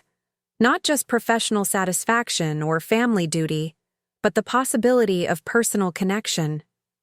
Romance seemed too strong a word, too fraught with expectations, but there was definitely something worth exploring in Bob's gentle attention and shared understanding. The shift ended at 7 a.m. with Jim's arrival and debriefing. Margaret gathered her things, feeling the satisfying fatigue of meaningful work, rather than the exhaustion of emotional labor unappreciated. "See you tonight?" Bob asked as they prepared to leave. "Wouldn't miss it," Margaret replied, surprised by the truth of the statement. For the first time in years, she was looking forward to work, to the challenges and satisfactions of a job that valued her contributions. The bus ride to her apartment provided time to process the remarkable transformation of her circumstances. 48 hours ago, she'd been dead weight in her daughter's house. Now, she was a valued employee with a workspace of her own, and the beginning of what might become a meaningful friendship. Her studio apartment welcomed her with the quiet satisfaction of space that belonged entirely to her. Margaret made coffee, in her own kitchen, read the newspaper at her own pace, and contemplated the luxury of having nowhere she needed to be and no one whose approval she needed to secure. At noon, David appeared at her door, his expression carrying the complex mixture of relief and reproach that suggested he'd been thinking about family dynamics with the intensity only teenagers could bring to bear on adult relationships. "Can I come in?" he asked, his voice careful. "Of course, sweetheart." Margaret stepped aside, noting how David's eyes took in the sparse but tidy apartment with obvious curiosity. "So this is where you live now," he said, settling onto her futon with the graceless ease of adolescence. "This is it. What do you think?" David looked around thoughtfully. "It's very you. Clean, organized, but not scary perfect like Mom's place." Margaret smiled at the assessment. "Would you like some coffee? Or I think I have some of those cookies you like." "The oatmeal ones?" David's face brightened. "Mom couldn't find them this morning. She couldn't find anything this morning, actually. She was pretty lost without you." Margaret felt a pang of something between satisfaction and sympathy. "I'm sure she'll figure it out." "Will you?" David asked, his teenage directness cutting through polite conversation. "Figure it out, I mean. Being on your own." Margaret considered the question seriously. "I think so. I'm remembering things about myself that I'd forgotten. Important things." David nodded as if this made perfect sense. "Mom's pretty upset. She called in sick to work today, which she never does. She's been cleaning the house like crazy, doing all the stuff you used to do." The image of Sarah frantically attempting to replicate Margaret's invisible labor was both poignant and ironic. Margaret had spent 3 years trying to prove her worth through domestic service, only to have her value recognized through its absence. "How are you handling all this?" Margaret asked, recognizing that David was probably carrying emotional responsibility for both adult women in his life. "I'm okay," David replied with the automatic response of teenagers protecting adult feelings. Then, more honestly, "I'm worried about both of you, but mostly I'm proud of you for standing up for yourself." The statement surprised Margaret with its maturity and insight. "Thank you, sweetheart. That means more than you know." They spent an hour together, David sharing school news and Margaret describing her new job with careful enthusiasm. When he prepared to leave, David hugged her, with the fierce intensity of someone afraid of losing connection. "Will you call Mom?" he asked. "I think she's ready to listen now." Margaret felt the weight of the request and the love behind it. "Maybe, when I'm ready to talk." After David left, Margaret sat in her quiet apartment and contemplated Elena's question, delivered secondhand through her grandson's worried eyes. What did she actually want? The answer wasn't simple. She wanted her dignity back, certainly. She wanted to feel valuable and competent. But she also wanted her family. Not the dysfunctional dynamic they'd created, but the love that still existed beneath the layers of resentment and misunderstanding. The phone rang at 2 p.m., Sarah's number appearing on the display. Margaret stared at it for several rings before deciding she wasn't quite ready for that conversation. But the attempt itself suggested that Elena might be right. Perhaps Sarah was beginning to understand what she'd lost. Margaret's new life was only 3 days old, but already she could feel herself expanding into the space she'd created. The woman who had once managed library budgets and staff, who had navigated bureaucracy and crisis with equal competence, was remembering her own capabilities. The question now was whether Sarah could learn to see her mother as someone worth respecting rather than someone requiring management. The answer to that question would determine whether Margaret's flight toward independence could eventually become a journey back toward family, but on terms that honored everyone's dignity, rather than sacrificing it to convenience and unexamined assumption. The answer to that question would determine whether Margaret's flight toward independence could eventually become a journey back toward family, but on terms that honored everyone's dignity, rather than sacrificing it to convenience and unexamined assumption. Sarah's first attempt at reconciliation came on Tuesday evening, 3 days after Margaret's departure. She arrived at the Northgate Community Center at 7 p.m., still wearing her business suit and carrying the aggressive confidence that served her well in corporate negotiations, but proved entirely inappropriate for the delicate work of family repair. Margaret was reviewing incident reports with Jim when Carol from the front desk appeared with an expression of polite concern.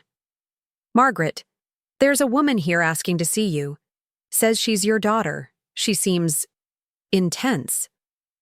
Margaret felt her stomach clench with a mixture of anticipation and dread. She'd been expecting this confrontation, but hoping for more time to strengthen her resolve before facing Sarah's inevitable counterattack. "I'll handle this," Jim said quietly, recognizing the tension in Margaret's posture. "No," Margaret replied, surprising herself with the firmness in her voice. "This is my situation to manage."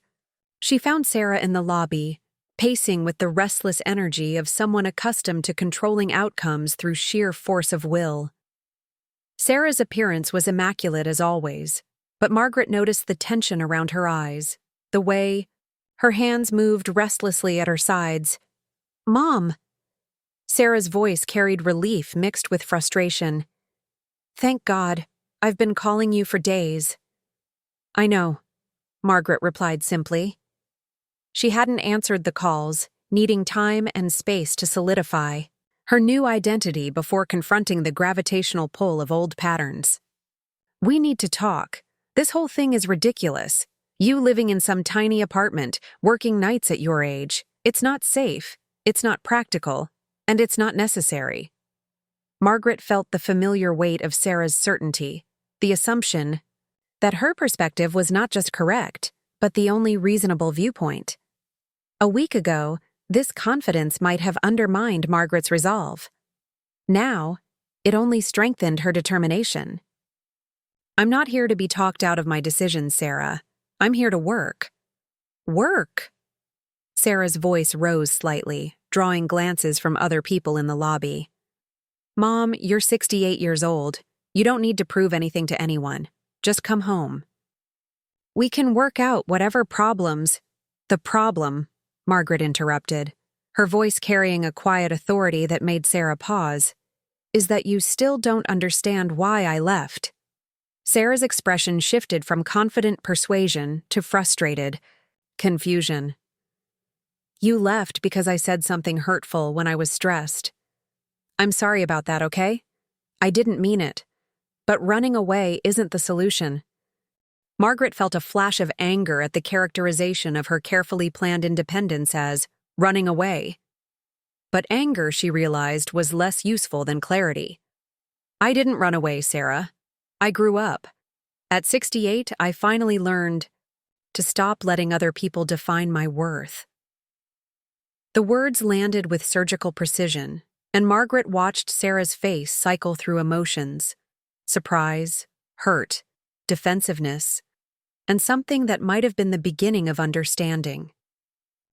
"I define your worth?"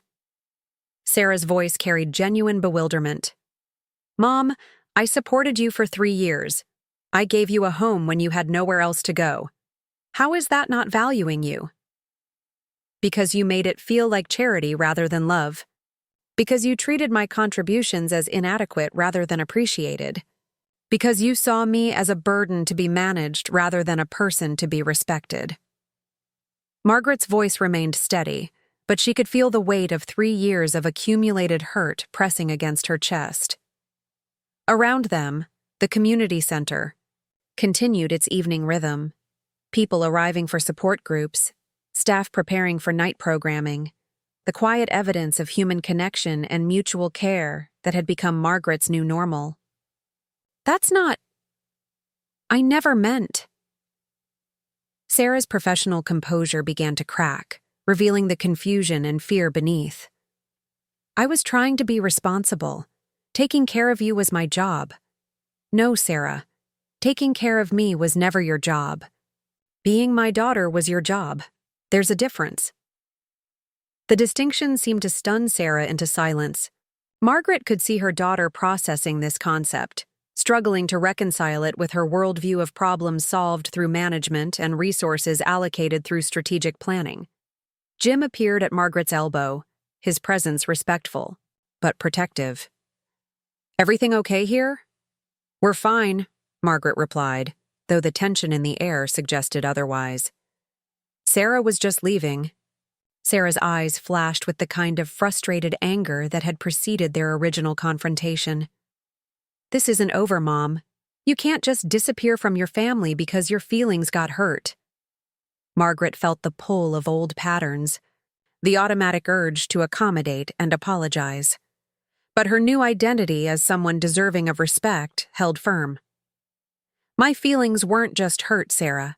My dignity was destroyed, and I won't come back until you understand the difference. Sarah left without another word, her heels clicking against the lobby floor with sharp finality. Margaret watched her go, feeling a complex mixture of sadness and relief. The confrontation had been inevitable, but it had also clarified something important. Sarah still saw this as a temporary crisis to be managed, rather than a fundamental shift in their relationship that required her own growth and change. Over the following days, Sarah's attempts at reconciliation intensified but failed to mature. She sent flowers to Margaret's apartment, expensive arrangements that felt more like corporate apologies than personal gestures. She left voicemails that alternated between pleading and frustration, each message revealing her continued inability to grasp Margaret's perspective. "Mom, this is silly. David misses you. I miss you. Just come home and we'll figure everything out. I talked to Elena about elder care options. There are programs that could help with expenses if that's what you're worried about." "I don't understand what you want from me. I've apologized. I've acknowledged that I was stressed and said things I didn't mean. What else do you need?" Each message demonstrated that Sarah still viewed Margaret's departure as a problem requiring the right combination of apologies and incentives rather than a legitimate response to genuine grievances. She was trying to negotiate Margaret's return without fundamentally examining the dynamics that had made departure necessary. Margaret found herself discussing these overtures with Jim during quiet moments in their shifts. His perspective, shaped by his own experiences with aging parents and family dysfunction, provided valuable context. "She's scared," Jim observed one evening as they reviewed security protocols. "People who are used to controlling outcomes don't handle uncertainty well. She's trying to fix this the same way she'd fix a work problem." "But it's not a work problem," Margaret replied. "It's a relationship problem. And relationships can't be fixed through management strategies." "Have you told her that?" Margaret considered the question. In truth, she'd been so focused on establishing her independence that she hadn't given Sarah clear guidance about what reconciliation would require. Their conversations had been defensive rather than instructive, reactive rather than constructive. "Maybe I need to be more explicit about what would need to change," Margaret mused. Jim nodded approvingly. "Family relationships are like any other kind of negotiation. Both parties need to understand the terms before they can reach agreement." Bob's perspective was different but equally valuable. During their shared shifts, he'd become increasingly comfortable sharing his own experiences with loss and renewal, and his insights helped Margaret examine her motivations with greater honesty. "Do you want her to understand you, or do you want her to grovel?" Bob asked during one of their late-night conversations. The question was characteristically direct and uncomfortably perceptive.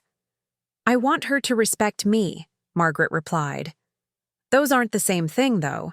Understanding and respect can coexist with pride and even some defensiveness.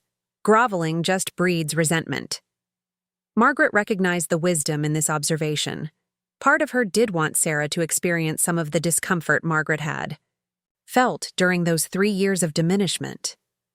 But that desire for vindication might actually prevent the kind of genuine reconciliation that would serve everyone's interests. "What did reconciliation look like with your own family after your wife died?" Margaret asked. Bob smiled with the rueful recognition of someone who'd navigated similar emotional territory. "Messy, imperfect, but ultimately honest in ways that our relationships had never been before. Crisis has a way of stripping away the polite pretenses that keep families from really seeing each other."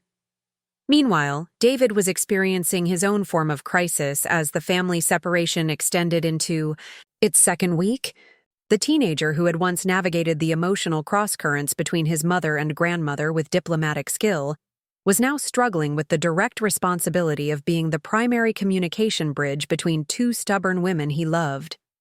He appeared at Margaret's apartment on Saturday afternoon, his usual easy demeanor replaced by obvious frustration. "This is stupid," he announced without preamble, settling onto Margaret's futon with the boneless collapse of adolescent exasperation. "Both of you are being stupid." Margaret paused in her tea preparation, startled by David's unusually direct tone. "Excuse me? You and Mom. You're both so busy being right that you're forgetting about being family." The accusation stung because it contained enough truth to be uncomfortable. Margaret settled across from David, recognizing that this conversation would require the same careful attention she'd learned to bring to difficult patrons during her library career. "Tell me what you're observing," she said gently. David's expression softened slightly at her tone, but his frustration remained evident. "Mom's a mess. She's working even more hours than usual, which I didn't think was possible. She burned dinner twice this week trying to cook the stuff you used to make. She keeps asking me questions about things you always handled, like she's just realizing how much you actually did." Margaret felt a complex mixture of vindication and sadness. Sarah's struggles were confirming Margaret's value, but they were also causing distress for David, who didn't deserve to be caught in the crossfire of adult conflicts. "And you're doing better," David continued, "which is great. But you're also acting like we don't exist. You haven't called, you barely answered when I texted, and when Mom tried to talk to you at your work, you basically told her to get lost." "I didn't tell her to get lost. You told her you wouldn't come back until she understood the difference between hurt feelings and destroyed dignity. Do you have any idea how pretentious that sounds?" The criticism hit Margaret harder than Sarah's frustrated phone calls or desperate flower arrangements. David's perspective, unfiltered by adult pride and defensiveness, revealed aspects of her own behavior that she'd been avoiding examining. "I'm trying to establish boundaries," Margaret said carefully. "Boundaries are good," David agreed. "But walls aren't the same thing as boundaries. Walls keep people out completely. Boundaries let people in on better terms." Margaret stared at her grandson, struck by his emotional intelligence and clarity. When had this teenager become wise enough to articulate concepts that she was still struggling to understand? "What do you think I should do?" she asked. "Talk to her. Really talk to her. Not just tell her why she's wrong. Tell her what you need from her. Give her a chance to be better instead of just punishing her for being imperfect." David's words echoed Bob's earlier observation about the difference between understanding and groveling. Margaret realized she'd been so focused on defending her decision to leave that she hadn't provided Sarah with a roadmap for earning her return. "And what should your mother do?" Margaret asked. "Stop trying to fix this like it's a work problem. Stop thinking she can apologize her way out of actually changing. Start seeing you as a person instead of a responsibility." David's assessment was devastatingly accurate. She needs to figure out how to love you without managing you. Margaret felt tears prick her eyes at the precision of David's insight. How had her 16-year-old grandson identified the core issue that had eluded both adult women? "You know what the really stupid part is?" David continued. "You both need each other. Mom needs you to help her remember that success isn't just about career advancement and financial security, and you need her to help you remember that independence doesn't have to mean isolation." The observation struck Margaret with the force of revelation. In her determination to prove she wasn't dead weight, had she swung too far toward emotional self-sufficiency? Was there a middle ground between being a burden and being entirely self-contained? "Will you talk to her?" David asked. "Will you at least give her specific instructions about what she'd need to change for you to consider coming back?" Margaret looked at her grandson. This young man who loved both his mother and grandmother enough to risk their anger by speaking uncomfortable truths, and felt her own pride beginning to shift towards something more flexible. "I'll think about it," she promised. David smiled for the first time since arriving. Good. Because I'm tired of being the only mature person in this family. After David left, Margaret sat in her quiet apartment and contemplated the complexity of love and independence. Her new life had provided exactly what she'd sought: dignity, purpose, and respect for her contributions. But it had also created an unexpected loneliness, a recognition that human connection required vulnerability as well as boundaries. The question now was whether she could find a way to re-engage with her family that honored both her need for respect and their need for connection. David's challenge had been clear: stop building walls and start constructing better boundaries. The distinction might make all the difference between winning a battle and healing a relationship. Margaret reached for her phone, Sarah's number highlighted on the screen. The conversation would be difficult, but perhaps it was time to move. Beyond defending her decision toward defining the terms of potential reconciliation, the woman who had learned to fly at 68 was about to discover whether she could also learn to land gracefully back in the lives of people who loved her. Imperfectly, but genuinely. Margaret reached for her phone, Sarah's number highlighted on the screen.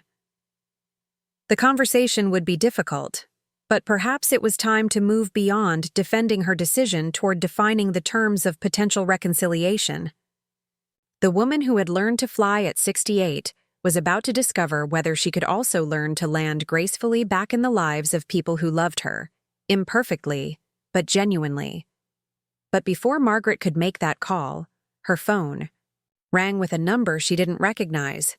The voice on the other end was crisp, professional, and terrifying in its measured calm. "Is this Margaret Chen? I'm calling from Harborview Medical Center. Your grandson, David Chen Morrison, has been in an accident. He's stable, but he's been asking for you." The world tilted. Margaret's careful new routine, her measured independence, her thoughtful boundaries, all of it dissolved into irrelevance in the face of David's need. She was moving before conscious thought kicked in, grabbing her jacket and keys with hands that trembled only slightly. "What happened?" she managed to ask as she locked her apartment door. "Bicycle accident. He was hit by a car making a right turn. Broken leg, possible concussion, but the doctors expect a full recovery. He's in the emergency department." Margaret's mind raced through logistics even as her heart hammered against her ribs. Bus routes to the hospital, how long it would take, whether Sarah had been called. The practical planning that had sustained her through her husband's illness kicked in, automatically, overlaying panic with purposeful action. The bus ride to Harborview felt interminable. Margaret stared out the window at Seattle's familiar streets, willing the traffic to move faster while her mind conjured every possible complication that stable condition might be hiding. David's face filled her thoughts, his easy smile, his mature insights, his role as the emotional bridge in their fractured family. The idea of losing him was unbearable in ways that made her recent struggles with Sarah seem trivial. She arrived at the emergency department to find controlled chaos, the kind of organized urgency that hospitals managed with practiced efficiency. The admissions clerk, a tired-looking woman with kind eyes, directed Margaret to the pediatric emergency area. "He's in bed 7, she said. "The doctor will want to speak with you about his condition." Margaret navigated the maze of curtained areas, her anxiety mounting with each step. When she finally found David's bed, relief flooded through her so powerfully that her knees nearly buckled. He was awake, alert, and arguing with a nurse about the necessity of remaining flat while his leg was being x-rayed. "Grandma!" David's face lit up when he saw her, though the brightness couldn't completely hide the pain in his eyes. "They said they called you. I wasn't sure if you'd come." "Of course I came," Margaret said, moving to his bedside and taking his hand carefully. "Wild horses couldn't have kept me away." David's relief was palpable. "Mom's not here yet. They called her too, but she was in some important meeting." Margaret felt a familiar flash of irritation at Sarah's priorities, followed immediately by guilt. Sarah would be here as soon as she could manage it. The meeting was probably ending abruptly as soon as she received the call. Margaret's own response time had only been faster because her schedule was her own to control. "Tell me what happened," Margaret said, settling into the uncomfortable plastic chair beside David's bed. The story unfolded in the typical fashion of teenage accidents. Routine activity transformed into crisis by split-second timing and mechanical failure. David had been biking home from school when his chain broke at an intersection. While he was examining the problem, a delivery truck making a right turn had clipped him, sending both boy and bicycle sprawling across the crosswalk. The driver was really shaken up, David explained. He kept apologizing, saying he didn't see me. The police said it wasn't his fault. The sun was right in his eyes, and I was kind of hidden behind a parked car.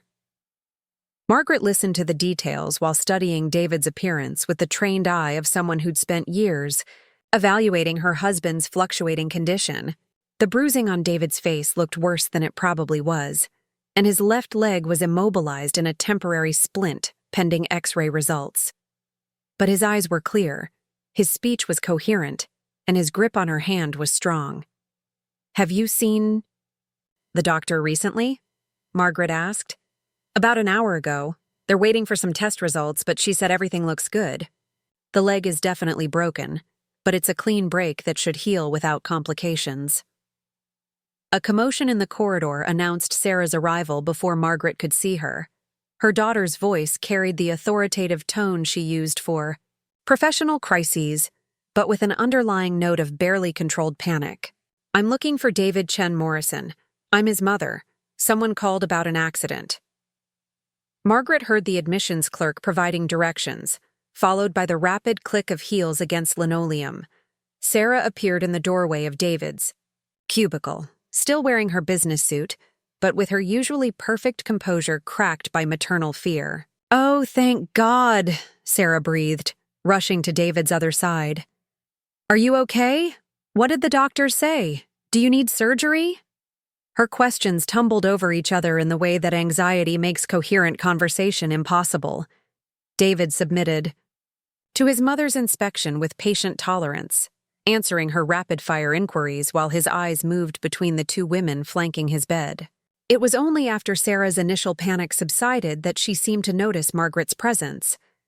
Their eyes met across David's bed, and Margaret saw her own fear reflected in Sarah's expression. The terror of almost losing someone precious, the relief of finding him safe, and the sudden clarity that comes when crisis strips away everything non-essential. "Mom," Sarah said quietly, "thank you for coming." "Of course," Margaret replied, though the words carried weight beyond their simple meaning. For the next 2 hours, they maintained an awkward truce while navigating the bureaucracy of emergency medicine. David's X-rays confirmed a clean break in his tibia that would require a cast but no surgery. The concussion protocol involved monitoring and rest but no immediate intervention. By evening, he would be discharged with crutches, pain medication, and instructions for follow-up care. During the quiet periods between medical consultations, Margaret and Sarah found themselves in the peculiar intimacy that hospital waiting creates. Thrown together by circumstance, their usual defenses lowered. By shared concern, they spoke in the careful shorthand of people avoiding difficult topics while managing practical necessities. "I'll need to rearrange my schedule to drive him to school," Sarah said, more to herself than to Margaret. "The cast will make stairs difficult," Margaret observed. "Is his bedroom still on the second floor?" "Yes, I should probably set up something temporary in the living room." They were dancing around the obvious solution that Margaret's presence would make David's recovery significantly easier. But neither woman wanted to be the first to acknowledge this need, afraid of appearing weak or manipulative. It was David who finally forced the conversation they'd been avoiding. "Could you two please talk to each other?" he said during a lull in medical activity. "I mean, really talk, not just coordinate my care?" Sarah and Margaret looked at him, then at each other, recognizing the emotional exhaustion in his voice. The accident had been frightening enough without the additional stress of managing family tensions from a hospital bed. "What do you want us to talk about?" Sarah asked carefully. "Everything," David replied. "Why Grandma left, why you can't seem to apologize the right way, why neither of you will admit you miss each other." The directness of his request left both women momentarily speechless. Margaret felt the weight of her grandson's expectation, his need for family stability in the face of his own vulnerability. "I miss you terribly," Margaret said finally, looking directly at Sarah. "But I can't come back to the same situation that made me leave." Sarah's composure cracked slightly. "I don't understand what you want from me. I've apologized. I've acknowledged that I was wrong to say what I said. What else do you need?" "I need you to understand that the problem wasn't just the words you spoke. It was the relationship those words revealed. One where I existed at your convenience. Where my contributions were invisible until they were absent. Where my feelings were irrelevant until they became inconvenient." Margaret's voice remained steady, but Sarah could see the pain behind her careful control. "I need you to see me as a person with dignity and agency, not as a problem to be managed or a resource to be utilized." Sarah was quiet for a long moment, processing this explanation with the same analytical approach she brought to professional challenges. But unlike her work problems, this situation couldn't be solved through strategic planning or resource allocation. "I did see you as a resource," Sarah admitted finally. "And I was grateful for that resource, but I never thought about what it felt like to be seen that way." The admission cost Sarah visible effort, her professional identity built on competence and control rather than vulnerability and introspection. "I was so focused on being responsible for you that I forgot to be respectful to you," she continued. "I treated our living arrangement like a business transaction instead of a family relationship." Margaret felt something loosen in her chest, not forgiveness, exactly, but the beginning of understanding. Sarah's acknowledgement wasn't perfect, but it was genuine, and it addressed the core issue rather than dancing around symptoms. "I need to know that if I come back, things will be different," Margaret said. "Not perfect, but fundamentally different.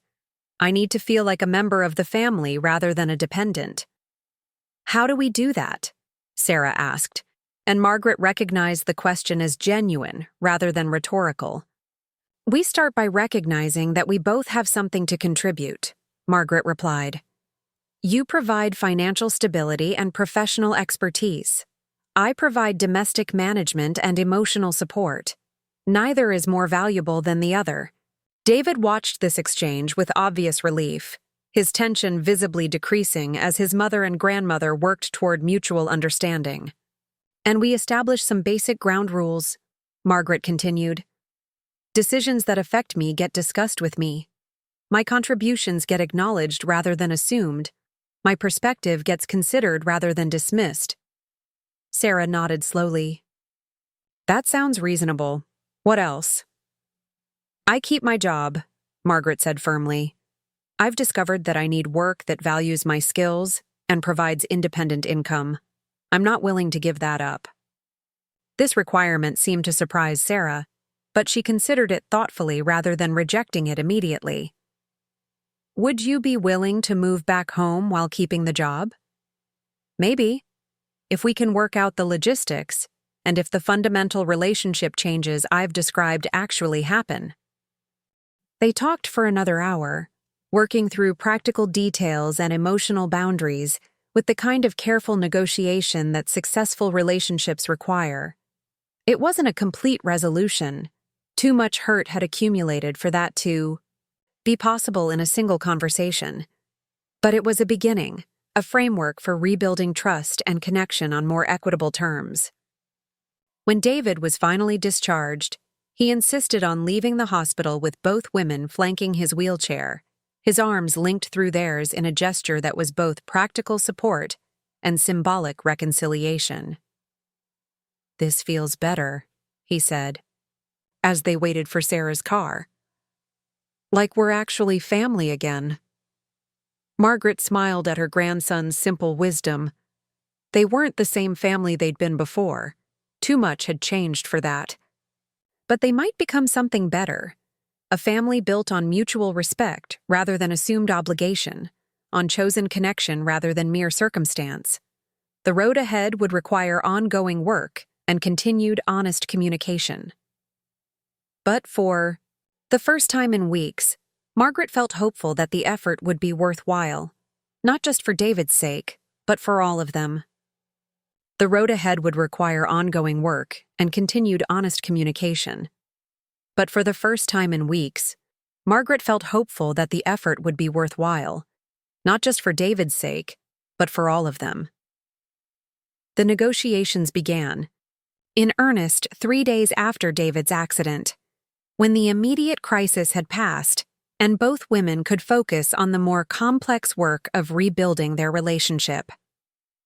They met at a neutral location, a quiet coffee shop equidistant from Margaret's apartment and Sarah's house, to discuss the practical details of their new arrangement. "I've been thinking about what you said," Sarah began, her hands wrapped around her coffee cup like an anchor. "About needing to feel like a family member rather than a dependent. I'm not entirely sure what that looks like in practice." Margaret appreciated Sarah's honesty, the admission of uncertainty rather than the assumption of understanding that had characterized their previous interactions. "It starts with consultation rather than assumption," she replied, "asking rather than telling, including me in decisions that affect me." Sarah nodded, pulling out a small notebook, a gesture that might have seemed clinical if not for the genuine attention in her eyes. "Can you give me specific examples?" "Dinner plans, social commitments that involve me, changes to household routines, financial arrangements." Margaret paused, recognizing the delicacy of this last topic. "I want to contribute financially to any shared living situation, not just domestically." "Mom, you don't need to." "Yes, I do," Margaret interrupted gently but firmly. "This is exactly what I'm talking about. You're assuming you know what I need instead of listening to what I'm telling you I need." Sarah stopped herself, visibly processing this feedback. "You're right. Tell me what kind of financial contribution you want to make." "Rent proportional to the space I occupy. My share of utilities. My own groceries and personal expenses." Margaret had calculated these figures carefully, ensuring her combination of Social Security, pension, and community center salary could sustain them. "I don't want to be your financial responsibility anymore." Sarah looked uncomfortable with this arrangement, her caretaking instincts conflicting with her new understanding of Margaret's dignity needs. "What if we structure it differently? What if you pay for specific things, maybe groceries and utilities, while I handle the mortgage and insurance?" Margaret considered this compromise, recognizing it as Sarah's attempt to honor her independence while managing her own need to provide security. "That could work, as long as we're clear that these are contributions, not allowances. I pay because I choose to contribute, not because you've decided I should." The distinction seemed subtle, but Sarah was beginning to understand its importance. Control versus collaboration, management versus partnership. The semantic differences reflected deeper philosophical changes that would require ongoing attention. "What about living arrangements?" Sarah asked. "Are you willing to move back home, or would you prefer to stay independent?" Margaret had wrestled with this question extensively. Her studio apartment had become a symbol of her autonomy, but it was also limited and isolating. David's accident had reminded her of the value of proximity to family, particularly as they all navigated an uncertain future. "I'd like to explore a middle option," Margaret said carefully. "What if I found an apartment closer to you and David? Close enough for easy visits and shared activities, but separate enough to maintain our individual spaces?" Sarah's relief was visible. "There's a small apartment complex about 6 blocks from our house. 1-bedroom units, well-maintained, reasonable. Rent, I could help you look at options there. Help, not decide, Margaret clarified with a slight smile. Help, not decide, Sarah agreed, returning the smile with what looked like genuine understanding. Over the following weeks, they worked through the practical details of this new arrangement with careful attention to the dynamics they were trying to create. Margaret toured apartments with Sarah's assistance, but made her own decisions about features and price points. She established routines that included regular family dinners, but also preserved her work schedule and personal time. Bob's presence in Margaret's life added a complexity that neither woman had fully anticipated. During one of their apartment hunting expeditions, Sarah noticed Margaret checking her phone more frequently than usual. Expecting an important call? Sarah asked with genuine curiosity rather than judgment.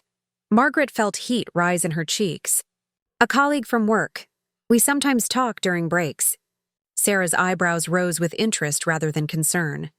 A colleague? Anyone special? The question opened territory that Margaret hadn't expected to navigate with her daughter. Romance at 68 felt simultaneously natural and absurd, particularly when discussed with someone who still sometimes saw her as a burden rather than a woman with her own emotional needs.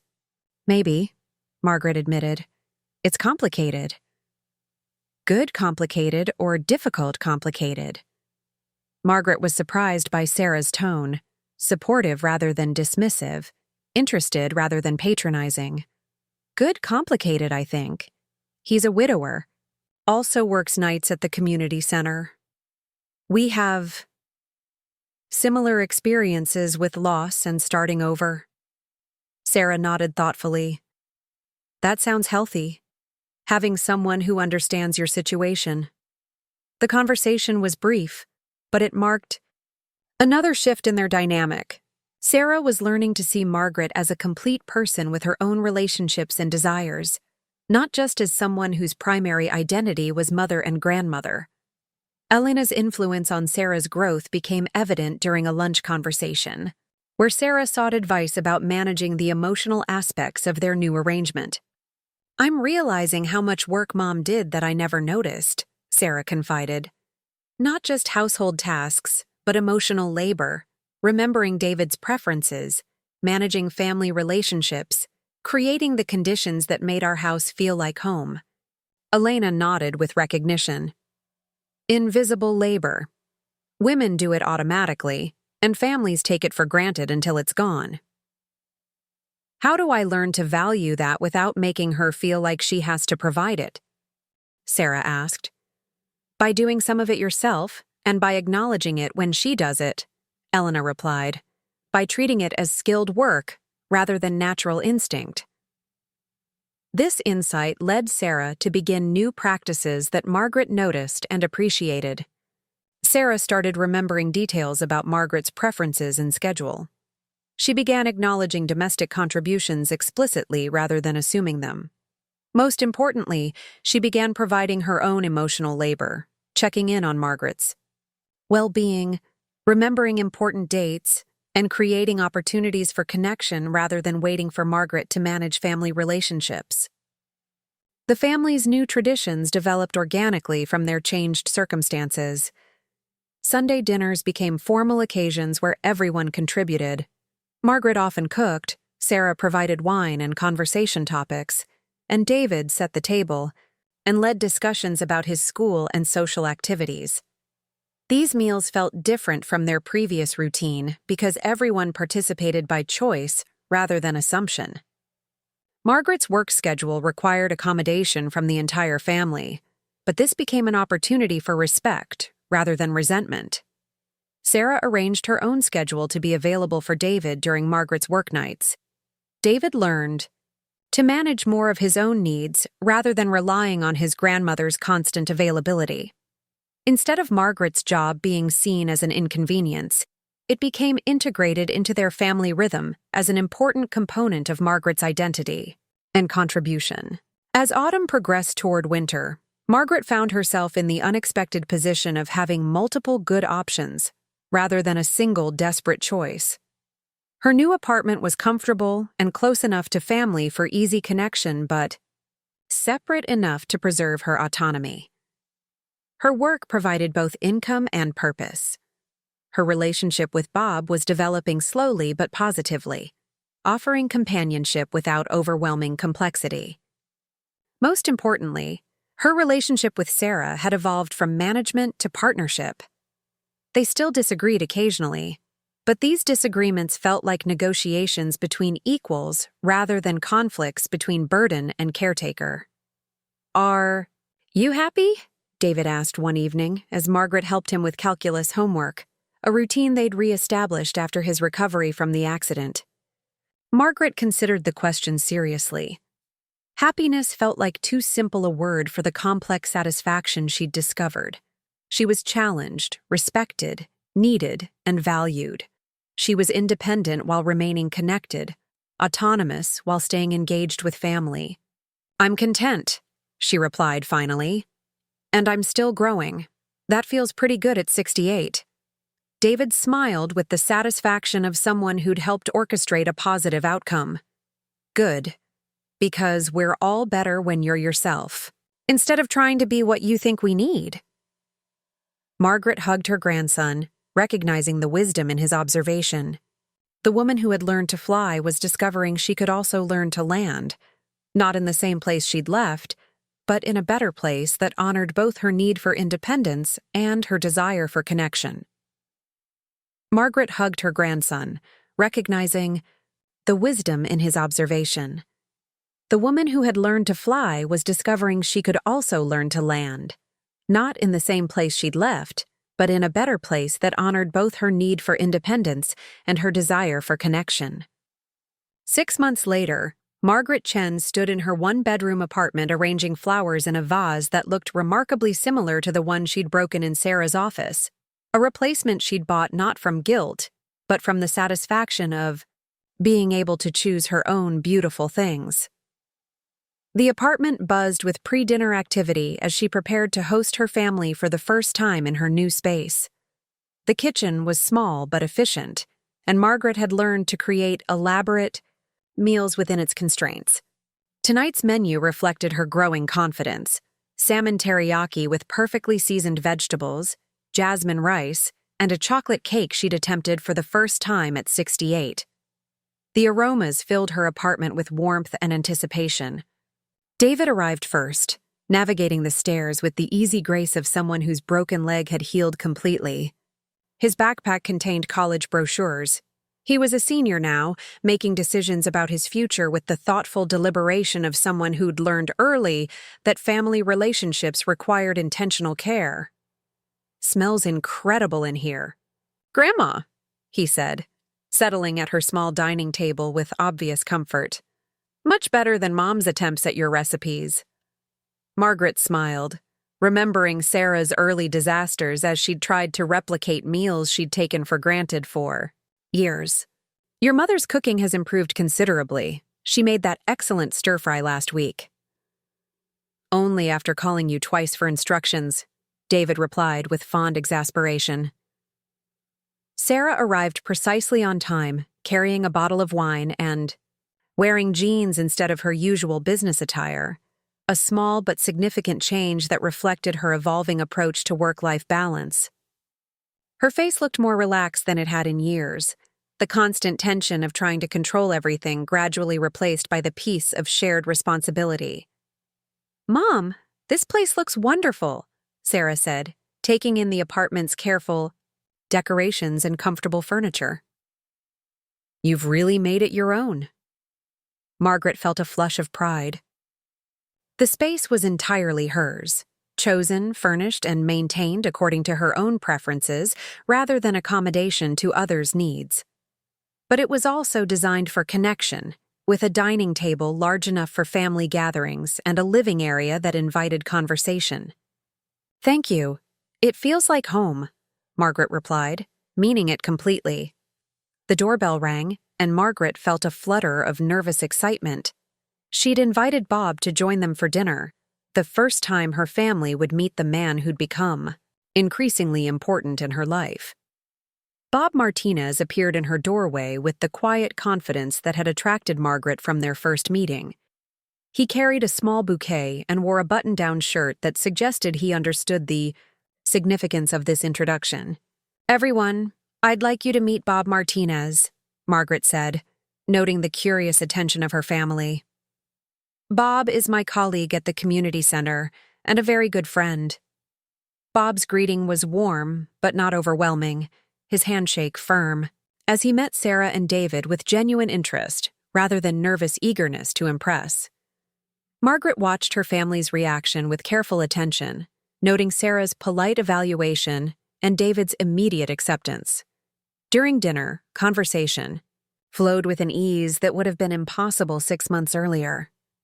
Sarah asked thoughtful questions about Margaret's work, genuinely interested in the programs and people that filled her mother's nights.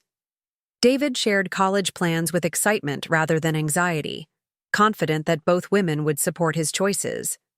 Bob contributed stories from his teaching career that made everyone laugh, his presence adding richness rather than awkwardness to their family dynamic. "Jim offered me additional responsibilities at the center," Margaret announced during dessert. "Coordinator of senior programming. It would mean more hours, but also more influence over how we serve our community." Sarah's response was immediate and supportive. "That's wonderful, Mom. You're clearly making a real impact there." The reaction was everything Margaret had hoped for: recognition of her competence, respect for her professional growth, and pride in her achievements. No suggestion that she was taking on too much, no concern about her age or capabilities. Just genuine celebration of her success. As the evening wound down, Margaret felt the deep satisfaction of a life that had found its proper proportions. Her work provided purpose and recognition. Her apartment offered independence and dignity. Her family connections had evolved from obligation to choice, from dependency to interdependence. "This was perfect," Sarah said as they cleared dishes together. "Really perfect. I love seeing you in your own space, being entirely yourself." Margaret paused in her task, struck by her daughter's words. Being entirely yourself. When had Sarah learned to value that quality rather than trying to manage it? "I love who I've become too," Margaret replied. "It just took me a while to remember who that was." Later, after everyone had left and Margaret was alone with her thoughts, she reflected on the remarkable transformation of the past months. The woman who had once been dismissed as dead weight now felt essential. Not because others needed her to shrink herself to fit their expectations, but because she had expanded to fill the space her authentic self required. Her phone buzzed with a text from Bob. "Thank you for including me tonight. Your family is lovely, and it's clear where you get your strength." Margaret smiled, recognizing the truth in his observation. Her strength hadn't come from isolation or independence alone, but from the integration of autonomy and connection, from learning that she could be both herself and part of something larger. At 68, Margaret Chen had discovered that it was never too late to start over, never too late to demand respect, and never too late to find love, both for herself and from others who had learned to see her clearly. The dead weight had indeed learned to fly, but more importantly, she had learned that flying could include coming home, as long as home was a place that honored who she truly was. The future stretched ahead with possibilities she was still discovering. But tonight, surrounded by the evidence of a life rebuilt on her own terms, Margaret felt the profound satisfaction of someone who had refused to disappear quietly and had instead chosen to shine. Up next, you've got 2 more standout stories right on your screen. If this one hit the mark, you won't want to pass these up. Just click and check them out. And don't forget to subscribe and turn on the notification bell so you don't miss any upload from us.